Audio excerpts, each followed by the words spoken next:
Hello hello hello. Thank you so much everyone. भाई M P ने बोला है हेलो जी। न्यू ज्वाइनिंग में बोल रहा है। जो नया है देखो, एमपी के साथ ज्वाइनिंग हो जाओ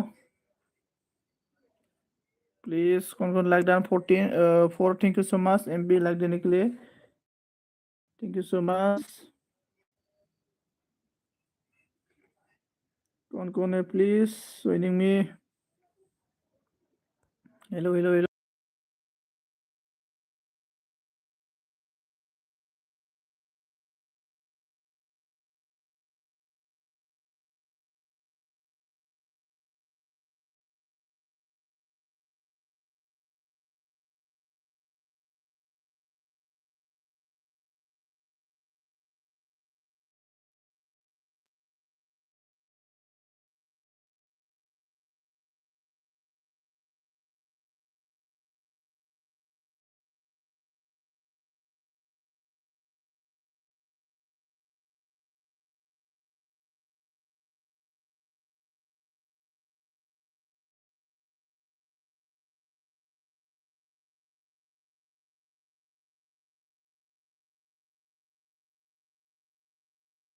hello hello thank you so much डेजिरी ज्वाइनिंग हो जाओ। देखो एमपी ने बोला रहा है भाई एमपी ज्वाइनिंग हो जाओ, ज्वाइनिंग हो जाओ एमपी के साथ। रंजालिया लाइक डान आगे। थैंक यू सो मच डेजिरी। हेलो ज्वाइनिंग में बोल रहा है Ranjalia. Good evening good evening. Support support देखो एमपी के साथ सपोर्ट हो जाओ। रंजालिया अब कौन है please. Any other person support support support comment करो। On thank you thank you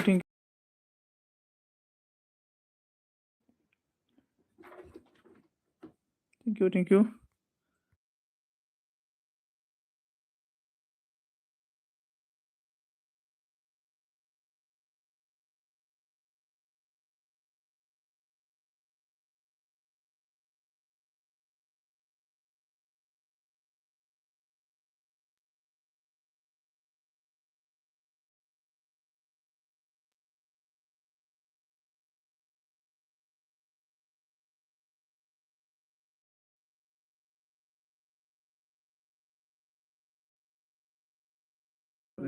hello hello hello hello भाई सपोर्ट सपोर्ट। रंजाली हेलो बोल रहा है एमपी ने बोला।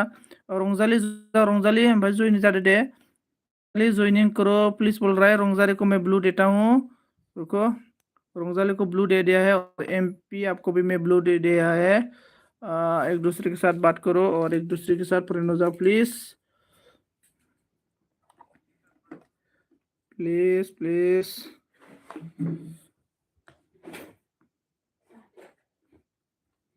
Comment guys, everyone.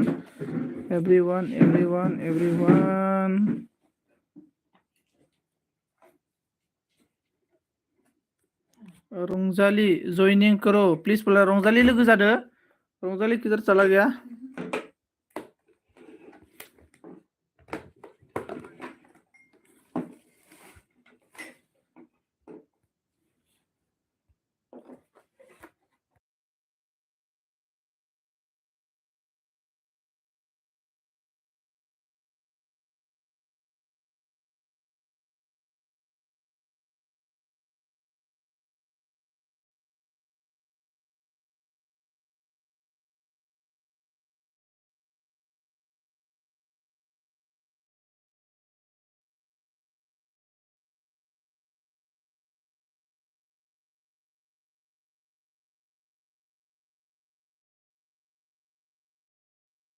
सपोर्ट में बोल रहा है सपोर्ट में हम लोग का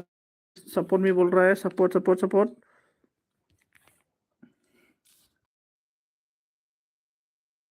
इसके बाद हम लोग का आ गया एस एस एन बी हाई बोल रहा है। हाय हाय एमपी ने बोला ज्वाइनिंग में। देखो SSNB like Don thank you so much. देखो हम लोग का एमपी के साथ फ्रेंड हो जाओ। जो नया है प्लीज एमपी के साथ ज्वाइनिंग हो जाओ। एमपी के साथ ज्वाइनिंग हो जाओ।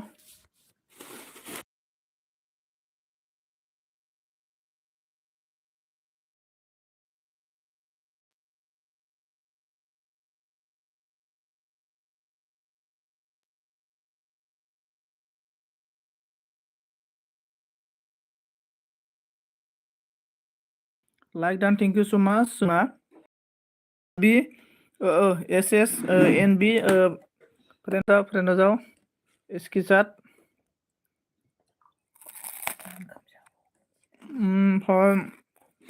हेलो हेलो लॉकडाउन थी समाज सॉरी लॉकडाउन निकले हेलो संजीत कैसे है दीपाली दीदी मैं ठीक हूँ और आप बताओ कैसे है एमपी ने बोला रोंगजाली ज्वाइनिंग करो प्लीज बोला है रोंगजाली ज्वाइनिंग हो जाओ और इसके बाद एसएस ने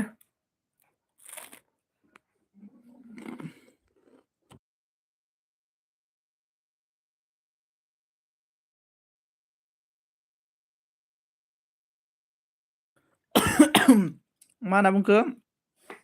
सलीना रहा है और इसके बाद S S on on thank you thank you thank U S S on support करो प्लीज हाँ एमपी को सपोर्ट करो एवरीवन गाइस शैली तेरी तबीयत कैसे है बोलो संजीत मेरा ना खांसी हो रहा है रे शैली एमपी ने बोला सपोर्ट करो प्लीज दीपाली ने बोला मैं भी ठीक हूँ अच्छा Deepali everyone good evening everyone guys और इसके बाद दीपाली दीदी बोलो अभी क्या कर रहा है और इवनिंग का ब्रेकफास्ट मतलब चाय नाश्ता खाया कि नहीं खाया और एस मा जाखो हाय दाना जेबो जाखो एस नि सोरबा लोगो जादों इनि लोगो जानोब्ला नोंनो ब्लु होनानैसै आङो एस ओमफ्राय मस्ट वेलकाम दे गासैखौबो एस मस्ट वेलकाम बेनिफ्राय दिवाली के लिए दिवाली के दिवाली लिया कि नहीं दवाई लिया कि नहीं समझ बोल रहा है मैं दवाई नहीं साली तो दवाई लेके क्या फायदा इसलिए दवाई नहीं लिया मैं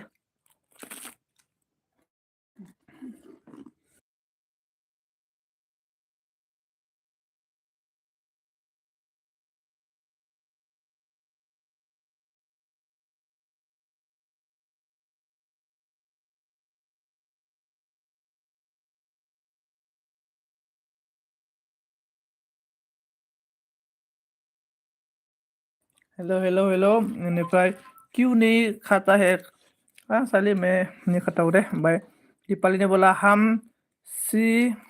नाश्ता नहीं करता अच्छा हाउस लाइक डान बाय बाय आयु एफा इदि जाबाय सोरबा लाइक डानल' उसके बाद मैं जाऊँ तेरी मैं आ जाऊँ तेरी पास तुम ठीक करने के लिए मुझे क्या ठीक करेगा साली तू भी अभी हो जाएगा मेरे साथ रहेगा ना दारू पीने वाला हो जाएगा एस एस ला आंसो समायना दाना अके थैंक यू सो मच समायना नोंसो थैंक यू सपोर्ट खालाम दे अन थैंक यू जोंना एस एस समायना खिनो ओंखारबाय दादा आयु खिनो ओंखारबाय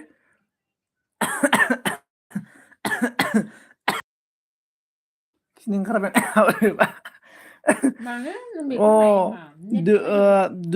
दोननांगौबा दोनगोन दे खिदोंबाबो दोनबानो जाबाय आं साहासो लोंगासिनो दं नै खिनो ओंखारलायनाय बेलाय दादा ठीक है चलेगा हम दोनों दारू पियेंगे लोड करेंगे सो जाऊंगा हेलो हेलो हेलो नावसोबा मिनिबाय आरोना ओमफ्राय हेलो हेलो होनदों रंजालि आब'आ ओमफ्राय hello hello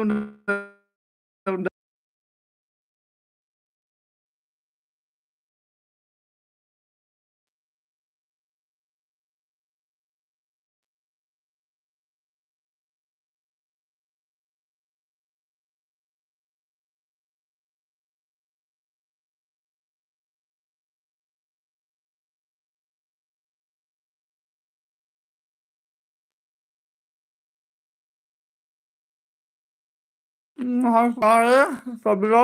coba harus on bakal ke ang biji mana ke kam दाना साइलेंट हंस रहा है बिजी दाना ओके ओके रोंजल ओके इसके बाद कौन है मैं ट्रेन पकड़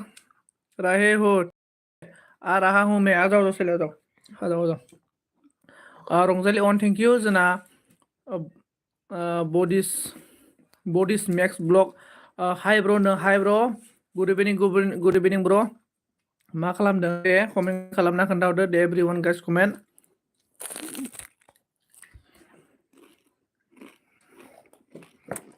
everyone guys comment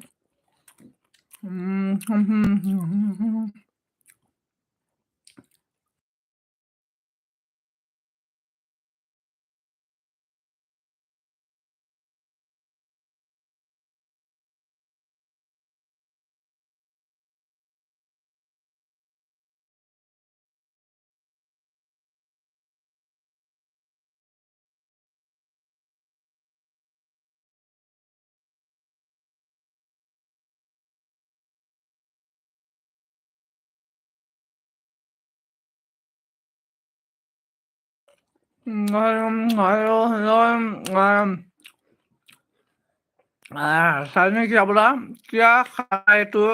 अकेले अकेले मुझे नहीं खाता गला मुझे टाकला मोरा वाला साले मोरा तो मेरा पास नहीं ना तो कैसे खिलाएगा तो साले तेरे को बोलो मैं आपको दे रहा हूँ मैसेज में संजीत में थोड़ी देर से बाद में आ रहा हूँ कैसा SS on thank you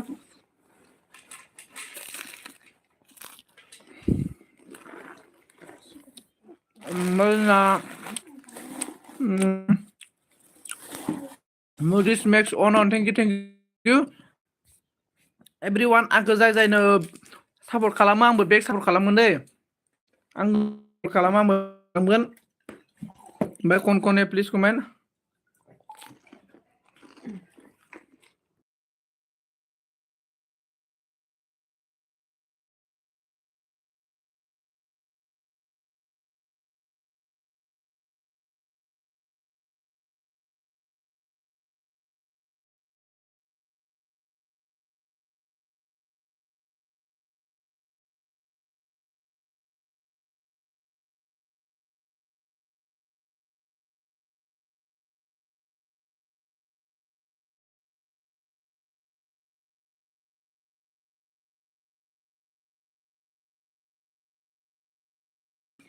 hello ओमफ्राय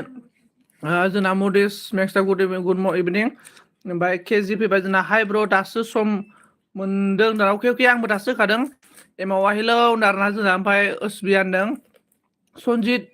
मोन नामानो दारना आंनि सनजित नालै नामा माबासो मा होनना बुंगोन बे ओमफ्राय मा सिरि नङाथ' बहा सिरि नंखो सिरि नङा लागायगासिनो नांखालै माबा जादोंमोन आङो मेथाइ भिडिअ आपल'ड होबानो नायखायो दे आं दाना अके आदसा आं नायो थेंक इउ सापर्ट खालामनाय थेंक इउ एसएसआ जोंना समायना सालथाय फैबाय जोंना सुमिता गुड इभिनिं सालथाय गुड मर्निं नांबाय अके गुड इभिनिं ओमफ्राय रंजालि अन थेंक इउ लाइफिना अन थेंक इउ मारिस्कि बाट जोंना ओसबि नेट प्रब्लेम दाना गल जादों नामा गल जायाखैदां माथो बेनिफ्राय मा मेथाइ जाखो ब्र दाना बे माबाया मा होनना बुङो नोंखो गोलावालाय ब्र गोलाव आरोना सिङाव क्रिम गोनां आरोना गुन्जेक मेथाइ आरोना गुन्जेक मेथाइ गुन्जेर लोगोफोरलै गोलावनो नोंसोर मोजां मोनजायाखैथाय बबिता बले साइली जान ओमफ्राय सुमित सालदे मिनिबाय लाइक दान सनजित बुद्धा दा अके साइली बुद्धि थेंक इउ 13 केजि लाइक दान सालदे थेंक इउ सो माच बबिता ने साइली जान रोराय एमाउन्ट बोला लाइक दान थेंक इउ सो माच लाइफ इन अन थेंक इउ अन थेंक इउ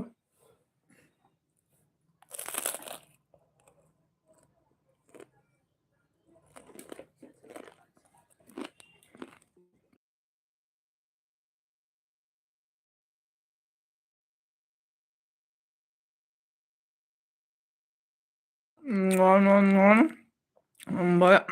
नोंबो गोलाव सियाम गोनां क्रिम गोनां मेथाइखौ जायो फाग्ला सनजित जायोब्रा नायन' खोन्थानो नोंनो नैलै नै बियो नै इदिया नै इयो नै क्रिमा नै इदि आरोना बुस्थुआ नै बि अफिसियेल नै बिदि आरोना माबा बि अफिसियेल होनलांबाय नै गोथावब्रा क्रिम गोनाङा फाग्ला बहुद नों मा होनबावनो होनथ'ला आङो एसबिअन आं बिजि दै आगै माने लेखा फरायदों नानिखौ लेखा फोरोंदों अके अके रंजालियाबो अके लेखा फोरोंबानो जाबाय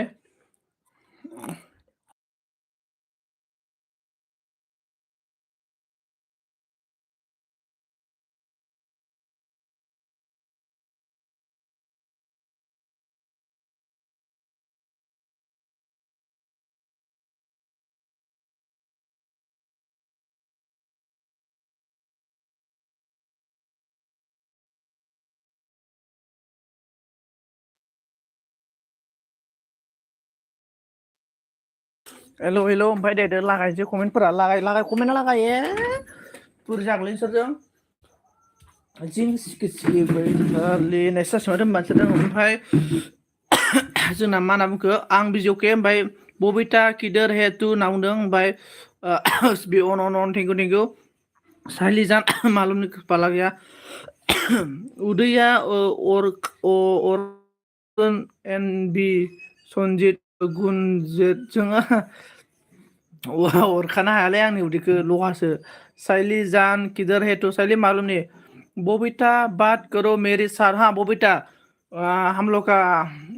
सुमित के साथ बात करो सुमित आई लव ना सुमित आई लव बोला मिथियो फाग्ला खिंखाय लाइटार माथो ओइ उसबि नों जात होनद्रायथारबायलै सुमित बोलो ना प्लिज बोल रहा है उसबि मिनिबाय आरोना जोंना Babita I love you too होनदों उसबि अन ओमफ्राय सुमित तेरा गर्लफ्रेंड है मैं क्या करूँ होनदों आरोना अन थेंक इउ उसबि अन ओमफ्राय जोंना एस एस अन थेंक इउ मा गल गल नङामोनथ' माबोरै गल जालायखो उसबि अन मैं फोटो देखा है सुमित नांबाय शेष बबीता तुम्हारा ही हसीन तुम्हारा ही हसीन आई माबा अनलाइन एस एस मा होनखो सुमित नोंखौ गार्लफ्रेन्डनो खोन्थाना होगोन से सालथे लागाव थाव बेदेरनायाव आरो सामब्राम होसन आबादाव फ्रेम लायलायबाय बे सालथे नोंना गोसोआ दिले धुम धुम करे घबराना होननाय जासिगोनलै सालथे मैं जोंना एस एस अन मैं तो फिर भी आपसे प्यार करता है सुमित सुनो एस एस हु नों सुनि दारना एस एस नों सुनि life in on M online दारना online thank you so much ओइ मालाय इसां रमान्टिक जाफैबाय थानाय समाव एस एस आ मानो खोन्थाना होनो नागिरो जोगोनारा गाबाय बाला जोगोनारालाय गेसावसो नामाब्रा माबायदि बासिना लाबोफ्लांखो आङो ओमफ्राय मा होनना बुंखो S S N B Buddha होनना बुंदों ओमफ्राय फैफिनलायबाय खिना फैखांबाय आरो नामा आब'सो होनलांबाय बिखुनजो ओमफ्राय बबिता तुम्हारा कितना बाच्चा है बताई दा बबिता कितना बाच्चा है बोलो इसके बाद हांसोनि मेथाइ बायदि जांग्राब खावसो गेजेराव क्रिम दं हाय ब्लाव नांलै हांसोनि बायदि जेंगाब होनबा नामा एस एस बुद्धि दाना एस एस बुद्धि ओमफ्राय जोंना सुमिता माने सालथे ब्लु अके ब्लु ओमफ्राय एचपि ब्लु नांगौ नामा बुं ओमफ्राय बबिता ने बोला मेरी कोई बाच्चा नहीं है मोरा Sumit थेक्ला hello थेक्ला bro most welcome and also हाय बबिता कैसे हो सिस्टार होनदों बबिता कैसे हो ओमफ्राय ओचबि ब्र मा खालामबाय दं दायो खोन्थाहरदो रैमालि हेलौ सना हेलौ लाइक डाउन खालामना हो मोस्ट वेलकाम रैमालि सालथे मा बुंखो किउ बबिता एमावा मा बुंखो जोंना ब्र'आ अ ए आरोना ओमफ्राय बबिताया मा बुंखो साइलिसे पोसो पोसो मेरी कोई बादशाह नहीं है सुमित ने साली से पूछो बबीता का बादशाह नहीं ओमफ्राय एस अनन सुमिता बबीता होननानै हारबाय नै बबीता बबीता नोंखौ सालिया बबीता नोंखौ सुमिता माया मायला मायला फायला खालामबायनो ओमफ्राय एनावसो आइ मा खबर होननानै ओसबि नों बोरै आइ जाखो आंनिसो आइब्रायो एनावसोबा मा होनखो मोनायाव फै सनजित अके खैथायाव 8टायाव ना सुमित आइ लाभ इउ होनदों नै सुमित आइ लाभ इउनो ओसबिया दं ओरैनो अनामिका सुमित रागा जादों नै सुमित नोंखौ ओमफ्राय एसे समायनासो नों माथो होनना ओं एसे समायनासो ओमफ्राय ओसबि अन सुमित आइ लाभ इउ नो सुमित नै आइ लाभ इउ नो इसके बाद नोंखौ नुबाथाय नारानै माबा सुमित ब्र नों सालथे नोंखौ नुबाथाय जोंना अनामिकाया जोंदावखायोनोलै थिखिनियाव थांखायोनो माबाया गरमा आरोना एकदमबारे 90 डिग्री सेलसियास थांखायोनो आरोना सालथे नों मानो थाङा नै बबीता आइ लाभ इउ टु जाहरगासिनो मालाय ओसबि मोजां आफा नामजानानै ओमफ्राय ओसबि आफा नालै आफिसो ओमफ्राय ना आंनिबो आइ फाग्ला सजिना नोंनि माबासो नों मादैसो लिङो माबा नों बाजैसो लिङो बोरै आइ जानांगौ नोंसिनि बाजैसो आइ दा आंनिसो आइया आं थांनोसैलै सालथे दे सालथे दे थेंक इउ स माच सालथे सापर्ट होनायनि थाखाय एमाव अन सुमित खि जानाय पापि दाना अनामिकायानो सुमित होनदों सुनि एस नो आरोना बड' लेंगुवेज मेकार ना माइलाय लेंगुवेज मा होनो हेलौ ब्र माबोरै खबरा होनदों खबरा मोजाङानो बड' ब्र खबरा मोजां नोंना माबोरै आंनि एलबिआव नोंखौ वेलकाम गुड इभिनिं ब्र ओसबे मा होनो NIO देहाफोरा मोजाङैनो दं ना आइ बा ओसबिया जि बारे अनजानाय बायदि ओमफ्राय ओंखाम संनोसै अनन दोनना गेजेर गेजेर कमेन्ट खालामनोसै ना अके दे जागोन दे जा बेखौनो दे गोथाव संनानै जाहोनाङा दै आयै फिसाजोफोरखौ माबा अलथिया जागोन फिसाजोफोरा पापिदा नों सुनिदा एमाव अन एसे कल हरलाय नोंखौ सुनिदाना दं आफा ओसबि होननानै हारबाय नै सनजित दा आब'सो बुङो NI खौ आरोना ओइ आंनि बिखुनजोसो जायो ओमफ्राय अनामिकाया सुमित सुनि खि जानायदों बबीता मा होनो जोंना सालथेया बबीता किधर है तू बबीता किधर है देखो सुमित ने इतना आपको बुला रहा है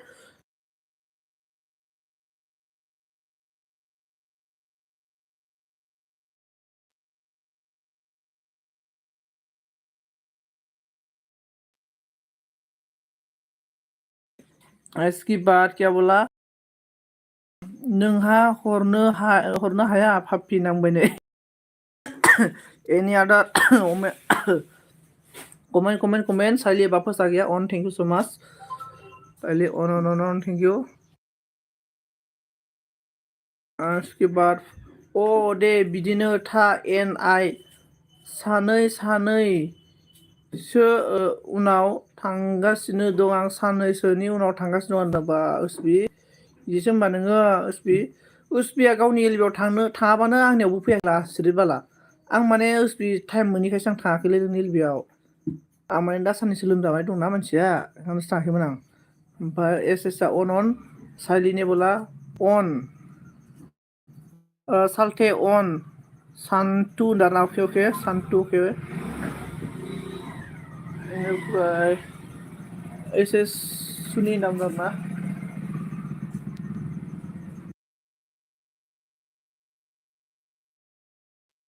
बाद एसएस सुनि नायनो रागा जाबाय नै जोंना सालथेया बी रील्स दिया है इंस्टाग्राम संजीत मैं आजकल इंस्टाग्राम ज़्यादा नहीं देखता है रे सली ओनली मैं फेसबुक ज़्यादा देखता है मैं फेसबुक ज़्यादा यूज़ करता है मैं क्योंकि फेसबुक में अच्छा लड़की लोग देखने के लिए मिलता है ना, इसलिए मैं फेसबुक ज़्यादा देखता है दोस्तों। फेसबुक एवरीवन गाइस कमेंट करो, मतलब आप लोग जो पर्सन कमेंट कर रहे हैं ना, मैं पूरा आप लोग का मतलब फेस और आप लोग का नाम को मतलब मैं दिल में रखा है, जाते मतलब आप लोग को मैं वापस बैक सपोर्ट कर सकता है। इसलिए जो पर्सन है ना कमेंट करो, एक भी कमेंट करो, एक भी लाइक करके कमेंट करो, तो मैं आप लोग को एकदम बड़े 100% सपोर्ट करेगा। जो पर्सन मुझे कमेंट कर रहा है ना, मैं आप लोग का दिल में मतलब आप लोग का नाम को लिख के रखेगा। और इसके बाद क्या बोला, सनजित नोंबानो बिदि फाग्ला नों आंनाव मानो फैया दाना ओथिपि थाङोब्रा थाङो, माने आं दा साननैसो रावनावबो थांखानाय जाखायाखैलै बर्थमान, आं बे साननैसो लोमजाना दंना। ओमफ्राय अनामिकाया पापि सुनि नामदों नै सुमित नामदों आदसा मरा सन्जीब लिने र' राहे। ओमफ्राय एवरीवन गाइस कमेंट करो, गाइस कमेंट।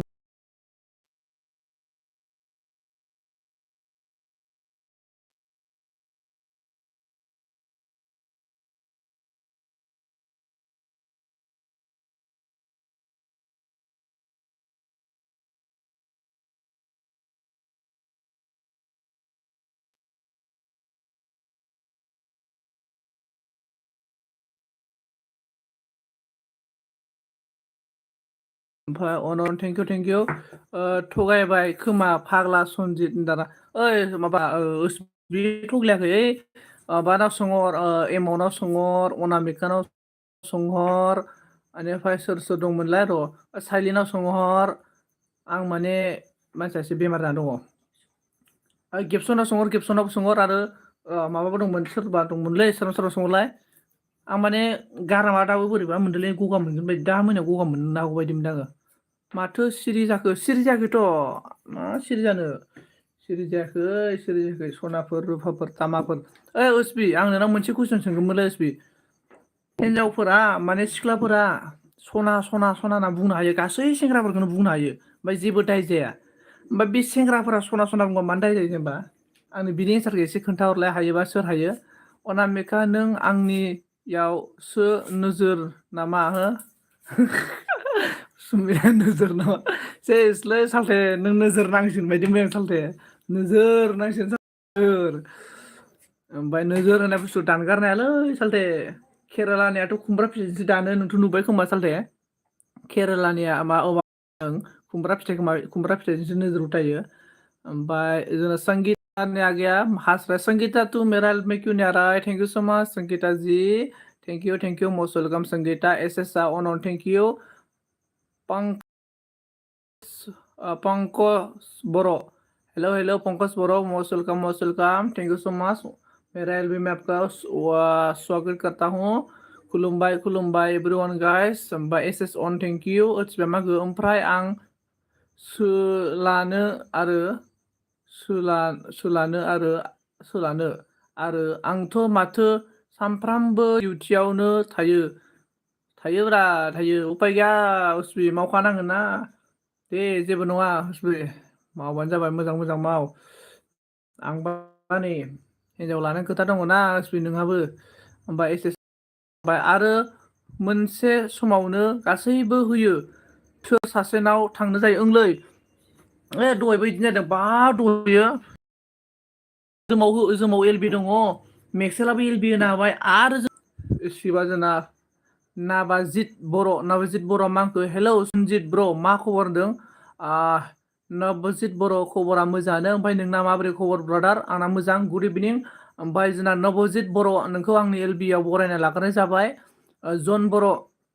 हेलौ आंहा दासो आसोल जन बर', थेंक इउ सो माच आंनि एलबिआव फैनायनि थाखाय। नोंथांखौ आंनि एलबि स्क्रिमाव बरायना लाग्रोनाय जाबाय, मस्ट वेलकाम। बेनिफ्राय माबोरै खबर सबर खोन्थाहरदो। एसएसआ अन थेंक इउ सो माच। जन बर' लाइक डान, थेंक इउ सो माच। बोरै खबरा? आसोल नों खबरा आंना मोजाङानोलै, एसे लोमजालाबायना दंलै, लोमजालागासिनो आङो। ओमफ्राय जोंना बाबा जि ब्लगा जोंना नै खोन्थाहरबाय आरो ना, हाय ला हरबाय। ओमफ्राय थेंक इउ सो माच बाबाजि, मस्ट वेलकाम आंनि एलबिआव, मस्ट वेलकाम एभ्रिवन गाइस, गासैखौबो बाबाजि मस्ट वेलकाम। मा खालामदों खोन्थाहरदो। जोंना एस अनामिका मागो नोजोर नङाबा माथो घन्टा लानाय ला घन्टा मालायनो हरनि 12थाबाबो MB हरनो हायो आंनाव नों खेबसेबो फैनो हायाना आंनि LBआव नांबाय सेसलै नै गेप्स माबा सालथे नोंखौ जावहरबायलै सालथे SS खौ गुलु गुलु खालायनोसै आं दे गुलु गुलु खालाम दे ओमफ्राय मायाव खालामगोन अवे हटेलाव नामा अवे हटेल ओमफ्राय ओथिबिया मा होनखो मोजां दं सन्जिब ब्र दा दालमिया सिमेन्टजों थाला तिन थाला लुनायनि दालमिया सिमेन्टजों ब्लेक टाइगार सिमेन्टजों होनबा जन बर' अन थेंक इउ बाबा थेंक इउ नबजिता होनदों मोजां बहा बेरायहैखो दिनैलाय होनदोंना बाबाजि बेरायनायाथ' बिदिनो बेरायनाय जायाखै फोरावनो मोद्ला सोद्ला बेरायगासिनो आरोना ओमफ्राय नोंलाय बाबा नबजित नों खोन्थाहरदो बेनिफ्राय जोंना जना मा होनखो आंनाबो खबरा गेजेरावनो दं दाना गेजेरावनो आसोलनो अके ओमफ्राय आदसा गेजेराव थानांगौ SS अन साइलि अन बाबा अन साइलि दा सान्ति ओम सान्तु होनदों नै साइलिया ओमफ्राय जोंना MDM इउटुबार फैबाय हेलौ ब्र हेलौ मस्ट वेलकाम नोंथांखौ आंनि LB स्ट्रिमाव बरायना लाग्रो जाबाय MDM माबोरै खबर सबर मा खालामदों खोन्थाहरदो गुड इभिनिं ओमफ्राय SS अन ओमफ्राय जोंना बाबा अन सन्जिता अन थेंक इउ बाबा अन SS अन थेंक इउ बाबा अन सुमिता होनदों सालथे होनदों थेंक इउ स' माच संगीता नेबुला लाइक दान 18 थेंक इउ स' माच नबजित ना बुंदों नबजित बोरै जाखो उन्दुदोंसो नामा ब्र साहाफोर लोंना लाङाखै ब्रेकफास्ट माबा इभिनिंनि अनामिकाया मा होनखो अनामिकाया सुनि नों दंखा हाबनो नागिरदों ना आंखौ खबर जोबखा होनदोंना दखानानो ओमफ्राय भिडिअ गोदान हगारदोंमोनलै लोगोफोर नायना होलायना जन ब्र दा नायगोन र' बेनिफ्राय SS आ मा होनदों अनन थेंक इउ साइलि नेबुला मरा सुमित बिबोनां फाबाय नों होनना बुंदों आरोना ओरथिबिया होनदों सन्जिता हेल' सिस्टार बोल रहा है एमाउनि अन अनामिका नेबुला सुमित खि जानाय नोलै नै SS अन साइलिया मा होनदों मरा एमाव साला थाकला किदर हेबल रहा एमावने सा साइलि इउ होनदों आरोना साइलि बाजै ना मिनिबाय दे ओमफ्राय जोंना ओसबिया मा होनखो सन्जित ब्र थाथ' आं मिलन ब्रनाव थांनि दसे अके थांबानो जाबाय दे सापर्ट हो साइलिया मा होनखो बुलाव MMB को मरा एमाव थाख्ला साला नांबाय दे होननानै मिनिबाय साइलिया हास्राहे मरा अरखि सुमित बोल रहा है बेनिफ्राय SS आ जा मिनिबाय रागाबो जाबाय सुमिताबो मिनिबाय साइलि मिनिबाय एमाव मा होनखो जोंना ब्र'आ मैं नहीं जानता MMB का MMB नहीं जानता है और एवरीवन गाइस कौन है कमेंट करो मतलब जो पर्सन कमेंट करेगा मैं इसका नाम दिल में लिख के रखेगा मतलब और बाद में मैं बैक सपोर्ट करेगा जन ब्र मा होनखो सुमित गुमै बोरै खबरा होनदों आरोना ओमफ्राय जन ब्र ओमफ्राय नोंना खबरा मोजाङानो होनदों ओमफ्राय जन ब्र दासान्दि मा मावबाय दङ जन ब्र नों बहानिमोनलाय आङो बावबायलै सोंनाय जागोन जायाखैमोनथाय जन ब्र खोन्थाहरदो दे ओमफ्राय मेरा फ्रेंड रंजित की मोरी होनदों आरोना बाय बाय वेलकाम इसके बाद साइलिने क्या बोला के जाओ मरा साला टाकला एमा होनना बुंदों MDM लाइक दान होबाय थेंक इउ स' माच MDM ब्रादार मा खालामबाय दङ खोन्थाहरदो दे MBB को मैं पुलिस कंप्लेन करूंगा जल्दी लेकर आओ बोल रहा है साइलिने बेनिफ्राय साइलिने हंस रहा है SS ने अन जोंना सालखो जन बैनाय मोजां नोंहालाय होनना बुंदों नै मोजांनो हेल' कमेंट हेलो कौन है प्लीज कमेंट करो आप लोग मुझे पता चल जाएगा मेरा एलबी में कौन है आंग एलबी आज मेरा एलबी है नहीं रहेगा ना तू साला मोरा संजय बोल रहा है रहेगा साली आं एसएससी ने कल हरनी र साल्टेन ओके एसएस ने ओके ओमफ्राय मेक्सेल फैबाय जोंना मस्ट वेलकाम मेक्सेल ब्र मस्ट वेलकाम ओमफ्राय गुड इभिनिं एभरिवान गुड इभिनिं मेक्सेल ब्र मा खालामदों खोन्थादो दे मेक्सेल ब्र जना मा होनखो सुमित आंनाबो मोजां खबरा गुमैदों मेक्सेल अन थेंक इउ जना मोनदों बैनाय नों एलबि होगोन नामा होनना सोंदों जन ब्र नों एलबि होगोन नामा होनो गारसोनांगौमोनलै अखा हालायबाय ओमफ्राय जन दे लोगो जादों जन ब्र लोगो जानांगौनो नै जोंना मेक्सेलजों मेक्सेल आं ब्लु होना होबाय मेक्सेलनोबो ब्लु जननोबो ब्लु होना होबाय आङो लोगो जालायदो जोंना मा होनखो मे केसे बुलाएंगा एमएमबी को साइली टाकली लान्थि साइली टाकली लान्थि दाउसा मावरिया माने अखा सिजानानै गां सिजोबनायखौ माबायदि नुयो लेथ्राथ्रानो गांखौ बेबायदि नुयोलै साइलिनि खानायखौ बोरैबा नायबाथाय बेनिफ्राय जोंना दंलै ओरैनो दं मेक्सेला अन थेंक इउ स माच सालि होनना बुंदों नै सालि होनदों साइली बोलाय हम लोग बबिता गया एमाव अनामिका होनदों मेक्सेला गै मेक्सेला होनदों सुमित अरखि सालथे होनना बुंदों आरोना ओंलै जोंना सुमित सालथेया जोंदाव नुखायो आरोना एकदमबारे जोहोलाव एस प्रडाक्सन फैबाय माबोरै जाखावलाय माबोरै जाबावगोनलै संसारालाय दादा ओंलै संसारा बोरै जाबावगोनथाय जोंना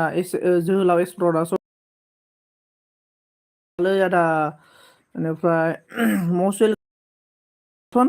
आंनि एलबियाव नोंथांखौ बरायना लाग्रोनाय जाबाय खुलुमहरनाय जाबाय गिबियावनो आरो नोंथांखौ आंनि जौस्राङाव बरायनानै लाग्रोनायजों लोगोसे नोंथांखौ साबायखर बावहरबाय गावनि बेसेन गोसा समखौ आंनि एलबियाव नुजाफैनायनि थाखाय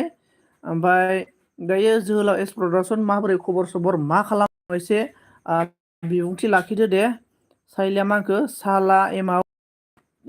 मुझे नहीं पता लिया आव टाकला एमएमबी को होनहरदों जना मा होनदों सुमित गुमै आंना नेट गैया नायनि होनो हागोन ना हाया जन बर' खैथायाव एलबि बेनिफ्राय साइली सुमित को बोलो होनदों आरोना साल्थे मेक्सेल साल्थे होनना मिनिबाय जोंना सुमितआ ओमफ्राय थांबाय आं ओंखाम जानोसै नो अके एस थेंक इउ आं थांनोसै आगै नो अके एनाउसेफ अके बेनिफ्राय मेक्सेला सना बाजै नांदों ओमफ्राय बबितानि बुंला साइली जान बुलराय एस एस सनजित बाय थांबाय आं बाय अके S S thank you so माच रोजा रोजा साबायखर खिन्थानानै थांनायनि थाखाय थेंक इउ जोंना अनामिकाया मा होनखो मेक्सेल आगै नों मानो थाब फैयाखै होनना बुंदों नै S P poem hi hello S P most welcome आपका स्वागत है मेरा एलबी में और गुड इवनिं मेक्सेला मा होनदों साइली आय' बिखुनजो नांबाय नै साला थाख्ला लान्थि एमा होननानै उरला होनदों नै S P on like don thank you so much Babita bye thank you so much Babita मुझे इतना सपोर्ट करने के लिए thank you so much Radhe Radhe और राधा रानी का कृपा हो जाएगा आपके साथ साइली जान ओके जन बैनाय दारना ओमफ्राय की खबर होनदों एस पी आ खबर फाल बर्तमान और दीदी तुम्हार अपनार की खबर आफा मेक्सेल होनदों नै जोंना एनाउसेबा मरा सुमिया खारा तू बबिता से बात करो साला होननानै बुंदों एस पी अन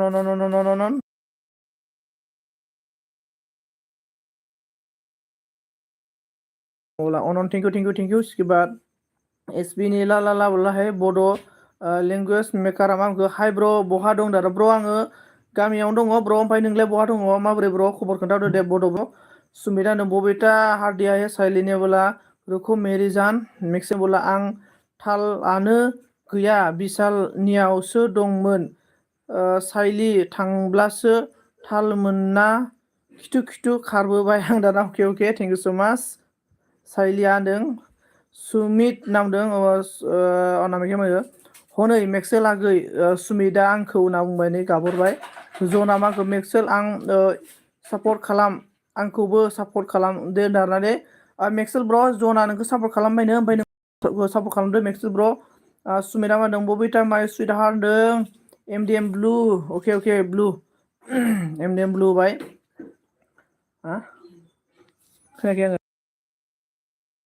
बुट दं गोदान इसके बाद एसपी पोएम जॉइनिंग करो बोल रहा है मेक्सेल ने बोला आयो बाजै गुड इभिनिं नाम आरोना जन ब्र'नो सोर गोदान दङ लोगो जादो दे लोगोफोरनो जन ब्र' नै जोंना साइलि दङ एमडिएम दङ जोहोलाव एस प्रडाक्सन दङ ओमफ्राय जोंना बसुमतारी अनामिका दङ लोगोदो जोहोलाव एस प्रडाक्सन मानो गाबखो ब्रादार मानो गाबखो क्यों रो रहा है जोहोलाव एस प्रडाक्सन क्या हुआ ब्लो ब्लो ब्लो ब्र' ओमफ्राय एभ्रिवान गाइस कमेन्ट खालामदो दे सोर दङ कमेन्ट खालामगोन ना आं माने जायनो कमेन्ट खालामो आं नामखौ मोजां नायना लाखायो आङो जाय मानसि आंनाव बेसे गोबाव थायो बेसे गोबाव कमेन्ट खालामो माबायदि कमेन्ट खालामो आं गोसोआव लिरना लाखायो लोगोफोर जाहाथे आंबो बेक सापर्ट खालामनो हानाय बायदि आरो ना सोर दङ जाहाथे आंबो बेक सापर्ट खालामनो हायो नोंसोरखौ नङाबा जेनेबा आंनाव एलबियाव थानानै कमेन्ट खालामाबा आं बोरै मिथिनो देबा सोर दङ बेनिखायनो जायफोर बिथांमोना आंनि एलबियाव दङ आरामसे कमेन्ट खालाम आं माने सापर्ट खालामगोन आरोना टेनसन लानाङा आं सापर्ट खालामखायो बयखौबो खालामबाय थागोन खालामलांबाय थागोन आरोना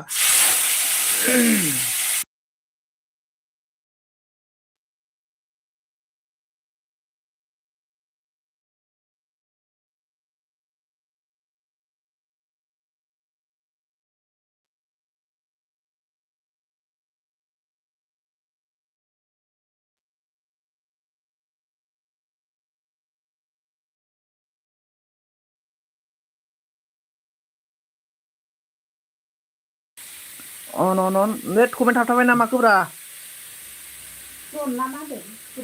कमेन्ट थाबथाबायलै सरि कमेन्ट थाबथादों बहुत गाज्रि कमेन्ट थाबथादों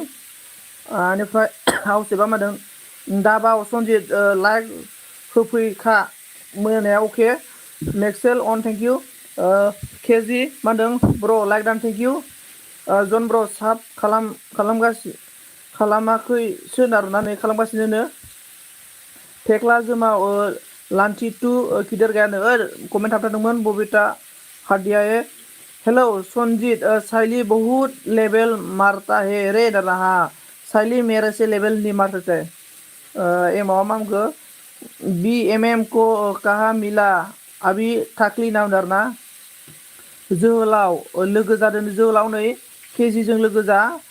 केजि ब्र आं नोंसिनिखै दाखालि थांना फैखांबाय दं केजि ब्र बेनिफ्राय मा होनना बुंगोन औ जोहोलाव होनना बुंदों आरोना साइलिया मा बुंखो जल्दी बुलाओ साला थाकला MMB को एमाव होनना बुंदों रराय जब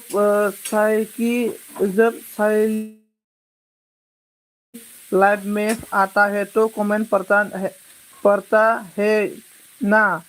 सबकी लोगों का नाम लेता है लेकिन मेरा नाम नहीं लेता हाँ शैली ऐसा है इसलिए मैं भी शैली का एल्बम में गुस्सा आता है मुझे भी एमावा बुंबाय घर में हूँ मैं थाकली शैली नामदों मेक्सेला मांखो सुमित बबिताखौ लानो ना शैलीखौ लानो नै अबे सासेखौ लानो सुमित एसां अफार होदों चइस खालामनो हागोन जोहोलाव आं सापर्ट खालामबाय आंखौबो सापर्ट खालामदो आदानो जोहोलाव ब्र नै जना नोंखौ सापर्ट खालामबाय जनखौ सापर्ट खालामदो जोहोलाव आंनाव फैया सायाबा बिखुनजो होननानै बेनिफ्राय जोंना मा होनना बुंखो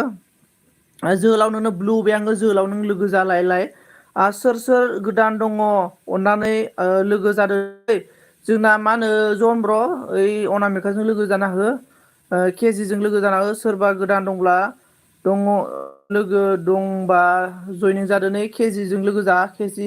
अनामिका होननानै मिनिहरबाय केजिया शैली मुझे बात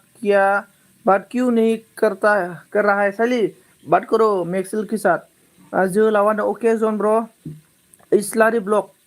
हेलो ब्र हेलो इस्लारी ब्र हेलो आई लाभ यू मेक्सेल होनना बुंदों केजिया होनदों जोहोलाव जयनिं मी ओमफ्राय मेक्सेल होनदों आई लाभ यू शैली एमाव मांगो शैली तू क्या करेगा MMB को मिलने की बात गुलू गुलू करेगा क्या MMB को बोल रहा है शैली क्या करेगा बोलो क्या बोला तू मेरी को मोरा संजीत मेरी एलबी में क्या। हाँ साली तू तेरा एलबी में जाता हूँ ना तू गोगरो भाषा बात करता है, लेकिन हम लोग गोगरो भाषा समझ से नहीं आता है तो इसलिए मैं गुस्सा था, इसलिए हिंदी बात करते हैं। हिंदी बोलने से हम लोग मतलब सब लोग मालूम पड़ जाएगा और आपका चैनल भी ग्रो हो जाएगा। जो पर्सन की ऑटोमेटिक ग्रो होते जाएगा। ओमफ्राय ब्र इस्लारि आंनि लोगोसो दाना अके थेंक इउ सो माच केजि ब्र नोंनि लोगोखौबो लाबोनायनि थाखाय थेंक इउ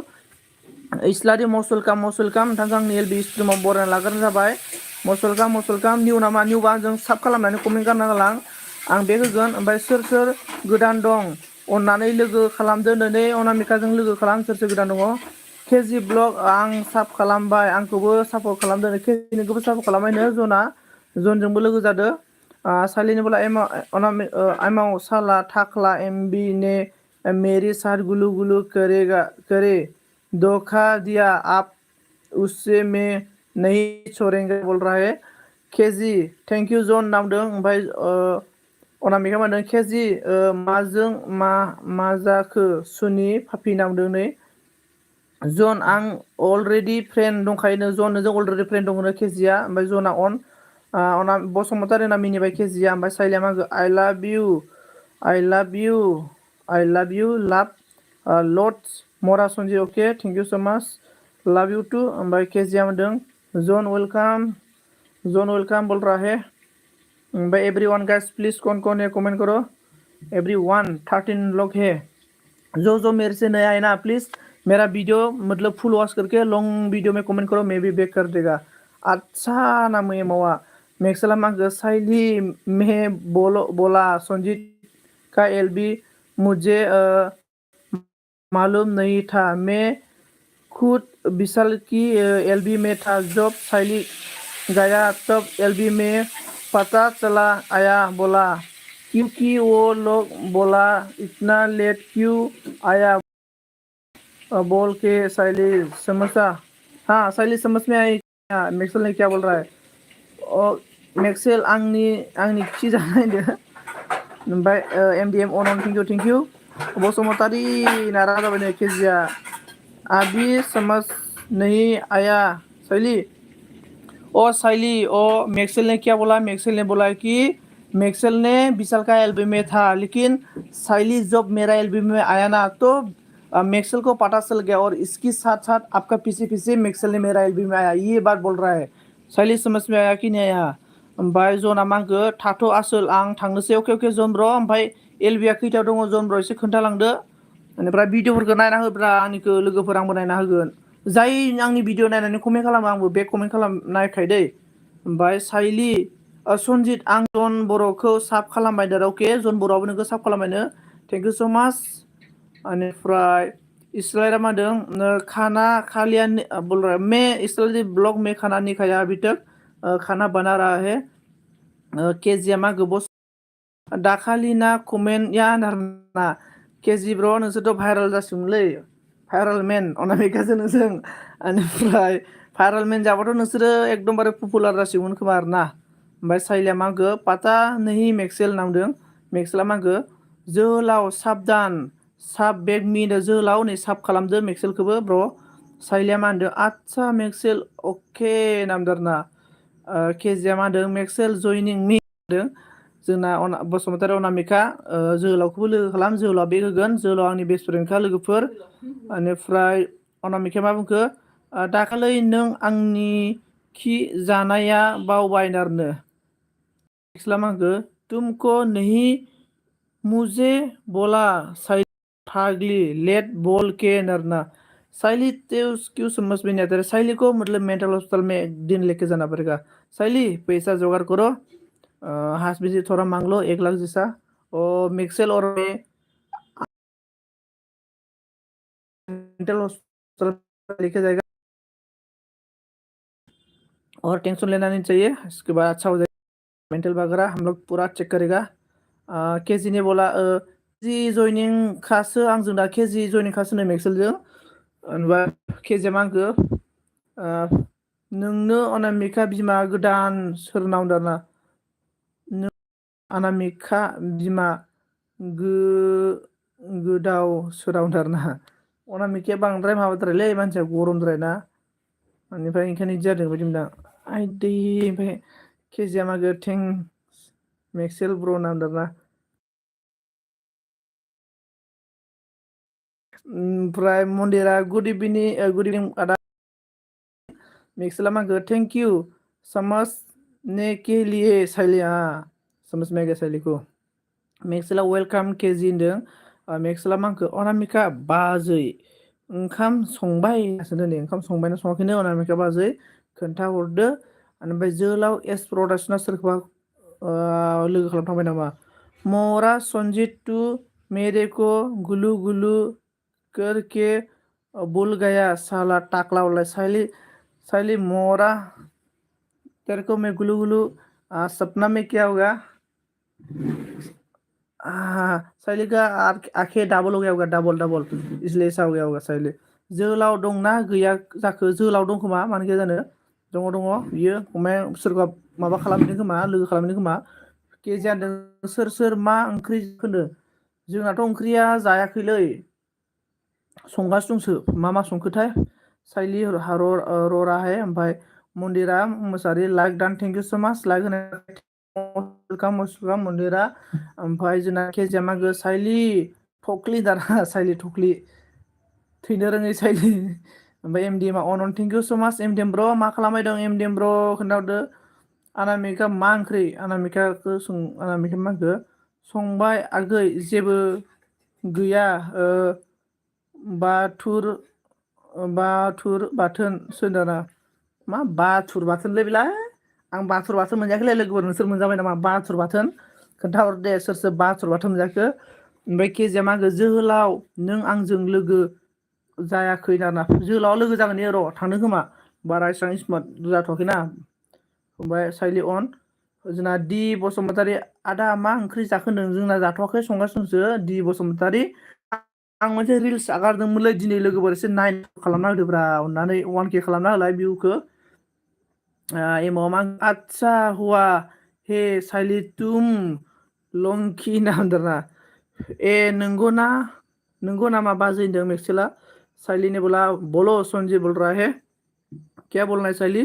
अनामिकाया मा होनखो नाथुर बाथोनसो होनदां नाथुर बाथोननो बेनिफ्राय केजिया मा होनखो बि बसुमतारी लोगो जादों नावदों नै मेक्सेला मा होनखो दि बसुमतारी दे लोगो जादों नावदों जोहोलाव दं नै सन्जित आं मेक्सेल बादामादाखौ साब खालामबाय आंखौबो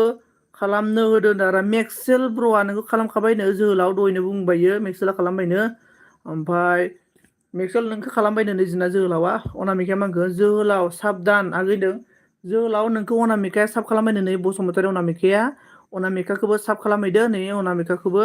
जोहोलाव ब्र ओमफ्राय केजिया मा होनखो आं नाथुर मोनजायाखै नाथुरसो मोनजादों दाना आं बाथुर मोनजायाखै नाथुरसो मोनजादों होनदो बाथुर मोनजायाखैनो ओमफ्राय आंबो मोनजायाखै केजि ब्लग ना बाथुरा माबायदि बा मा क्या बोला साला कि थाख्ला गिदिर होननानै ओमफ्राय दि बसुमतारी आइडि हरदो होनना बुंदोंना दि बसुमतारी आंनाव आइडियाथ' दंनायालाय दंमोन आं माने दायो न'आव गैया आरोना न'आव थानायबा आइडि हरनो हागौमोन ओमफ्राय एमडिमा मा बुंखो बसुमतारी अनामिका सोना मा खबर अनामिका सोना मा खबर होनना बुंबाय ने मेक्सेला मा होनखो जोहोलाव आं भिडिअ नायना साब खालामना कमेन्ट हरखाबाय आरोना हरखाबायनो गल गलसो गिदिंबायलै ब्लु बाय दे बाट एमएमबी ने सात गुलू गुलू किया और मोरा संजीत तेरी मेरी सात गुलू गुलू किया और मुझे धोखा दिया साला लोग नरना साइली मोरा तू किस का साथ गुलू गुलू किया और मेरा नाम ले रहा है साइली ओमफ्राय अके थेंक इउ मेक्सेल नावदों नै जोहोलावा दि बसुमतारी दे लोगो जानोसै नावदों केजि नों आंनि अननायाव भाइरेल आगै नावदों नै अनामिकाया बेनिफ्राय मेक्सेला मा बुंदों वेलकाम जोहोलाव होनदों ओमफ्राय जोहोलावा मा होनखो थेंक इउ बसुमतारी अनामिका होनदों केजि फाग्ला नों आंनि अननाया होनना बुंदों ओमफ्राय केजिया मा होनखो बि बसुमतारी लोगो जादो मेक्सेला मा होनखो अनामिका बाजैखौ सुरिदार गाननायखौ जा हट नुखादोंमोन होनना बुंदों जै जोंना मेक्सेला बेनिफ्राय केजिया मा बुंखो ब्र डि बसुमतारीनो ब्लु हो दारा डि बसुमतारीनो ब्लु होबाय African thank you so much must welcome African बेनिफ्राय साइलिया मा होनखो तूने पहले क्या मेरी से गुलू गुलू सारा साइली साइली तिनसुलु गेद्दा खानिबाला बेनिफ्राय अनामिका मा होनदों जोला वेलकाम आगैना बुंदों मेक्सेला मा होनदों साइली संजीत कहाँ है गुलू गुलू क्या तुमको ना पूछ रहा है साइली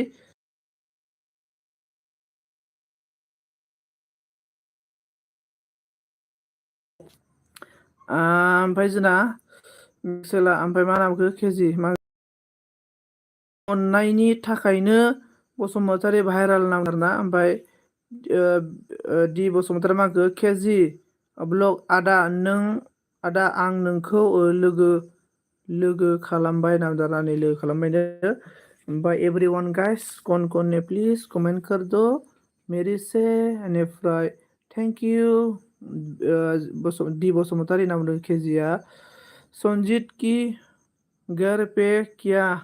गुलु गुलु मेक्सेल नांदों आरोना मेक्सेलाबा इफोरबायदि सोंनायखौ बिराद डेन्जार सोंथारमारो मेक्सेल नोङो खम डेन्जार नोंबो बेनिफ्राय सनजित आं बसुमतारी अनामिकाखौ साब खालामबायदों आरोना अनामिकायाबो नोंखौ साब खालामबायनो जोहोलाव दयो बेनिफ्राय थेंक इउ मेक्सेल आगै होनना बुंदों जोंना आरो सिबार एम'आ मा होनदों बिउटिफुल होनदों एम'आ सोरखौ बिउटिफुल होनखो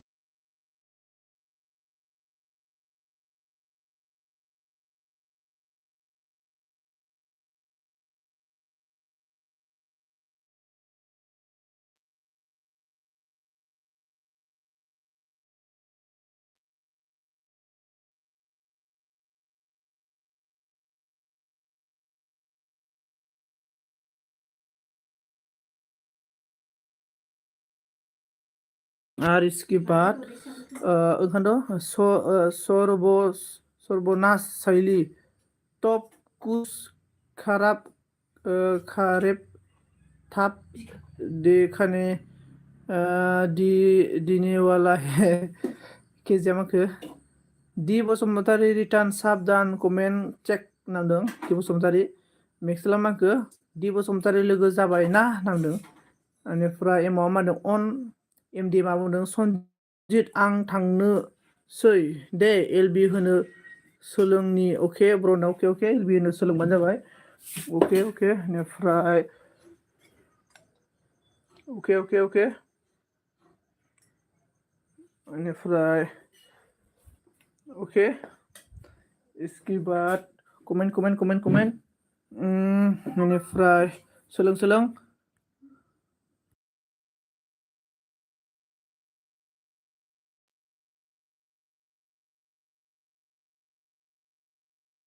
अन अके बेनिफ्राय मा होनना बुंखो मेक्सेल आदा आं नोंखौ लोगो खालामबाय होनदों साइलिया मा होनखो जल्दी देखा मेक्सेल संजीत की बाच्चे की मा होनदों मेक्सेला मा होनदों अके वाइट डि बसुमतारी होनदों आई लाभ यू बोलो मोरा संजीत बोलाय आई लाभ यू साइलिया आई लाभ यू इसके बाद जोहोलाव मा बुंखो संजीत आं बसुमतारी अनामिकाखौ साब खालामबाय भिडिअ नायनानै दारना जोहोलाव एस प्रडाक्सन नोंखौबो अनामिकाया साब खालामबायनो दहायनो खोन्थाहरदो आरोना आंनो ओमफ्राय साब खालामाखैबा आं खालामहोगोन टेनसन लानाङा बेनिफ्राय खालामबाय बिथाङा खालामबाय होनना बुंदों दहायनो बेनिफ्राय साब खालामनोबा कमेन्टबो साब खालामोब्ला कमेन्ट हो अननानै नङा एसे उसुबिदा जायो ओं केजि एसे उसुबिदा जायो अके केजि कमेन्ट खालामनांगौ ना उसुबिदा जायो एमडिएम मा बुंखो बाय अके एमडिएम थेंक इउ सो माच अके एमडिएम केजिया मा बुंखो आंखौ एसे थाब सापर्ट खालामदो दे अननानै दारना केजिखौ एसे सापर्ट खालामदो दे अननानै लोगोफोर खारजोब्बाय नामाब्रा माथो गैलालाय खमायलायबाय थुमनो बाय बाय मोरा संजीत नाउन साइली ओके ओके साइली किधर जाएगा तो साइली मुझे खाना बना के अच्छा से नहीं खिलाता इसलिए मैं आपको छोड़ दिया तो अच्छा अच्छा खाना नहीं बनाता है ना साइली इसलिए मैं आपको छोड़ दिया केजी आंनि खि जाग्रा होनना साइली मरा थाख्लि दाना साइली दाउस्रा मौरिया साइली दाउस्रा मौरिया साइली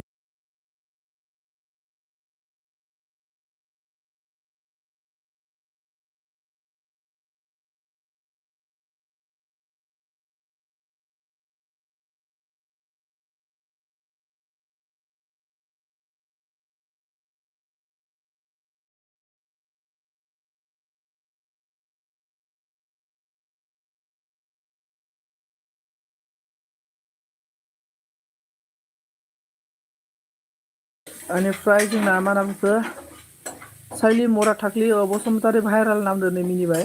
जोहोलाव हेलो गाइस साइली बहुत लेवल मारता है रे हाँ साइली लेवल मारा है अच्छा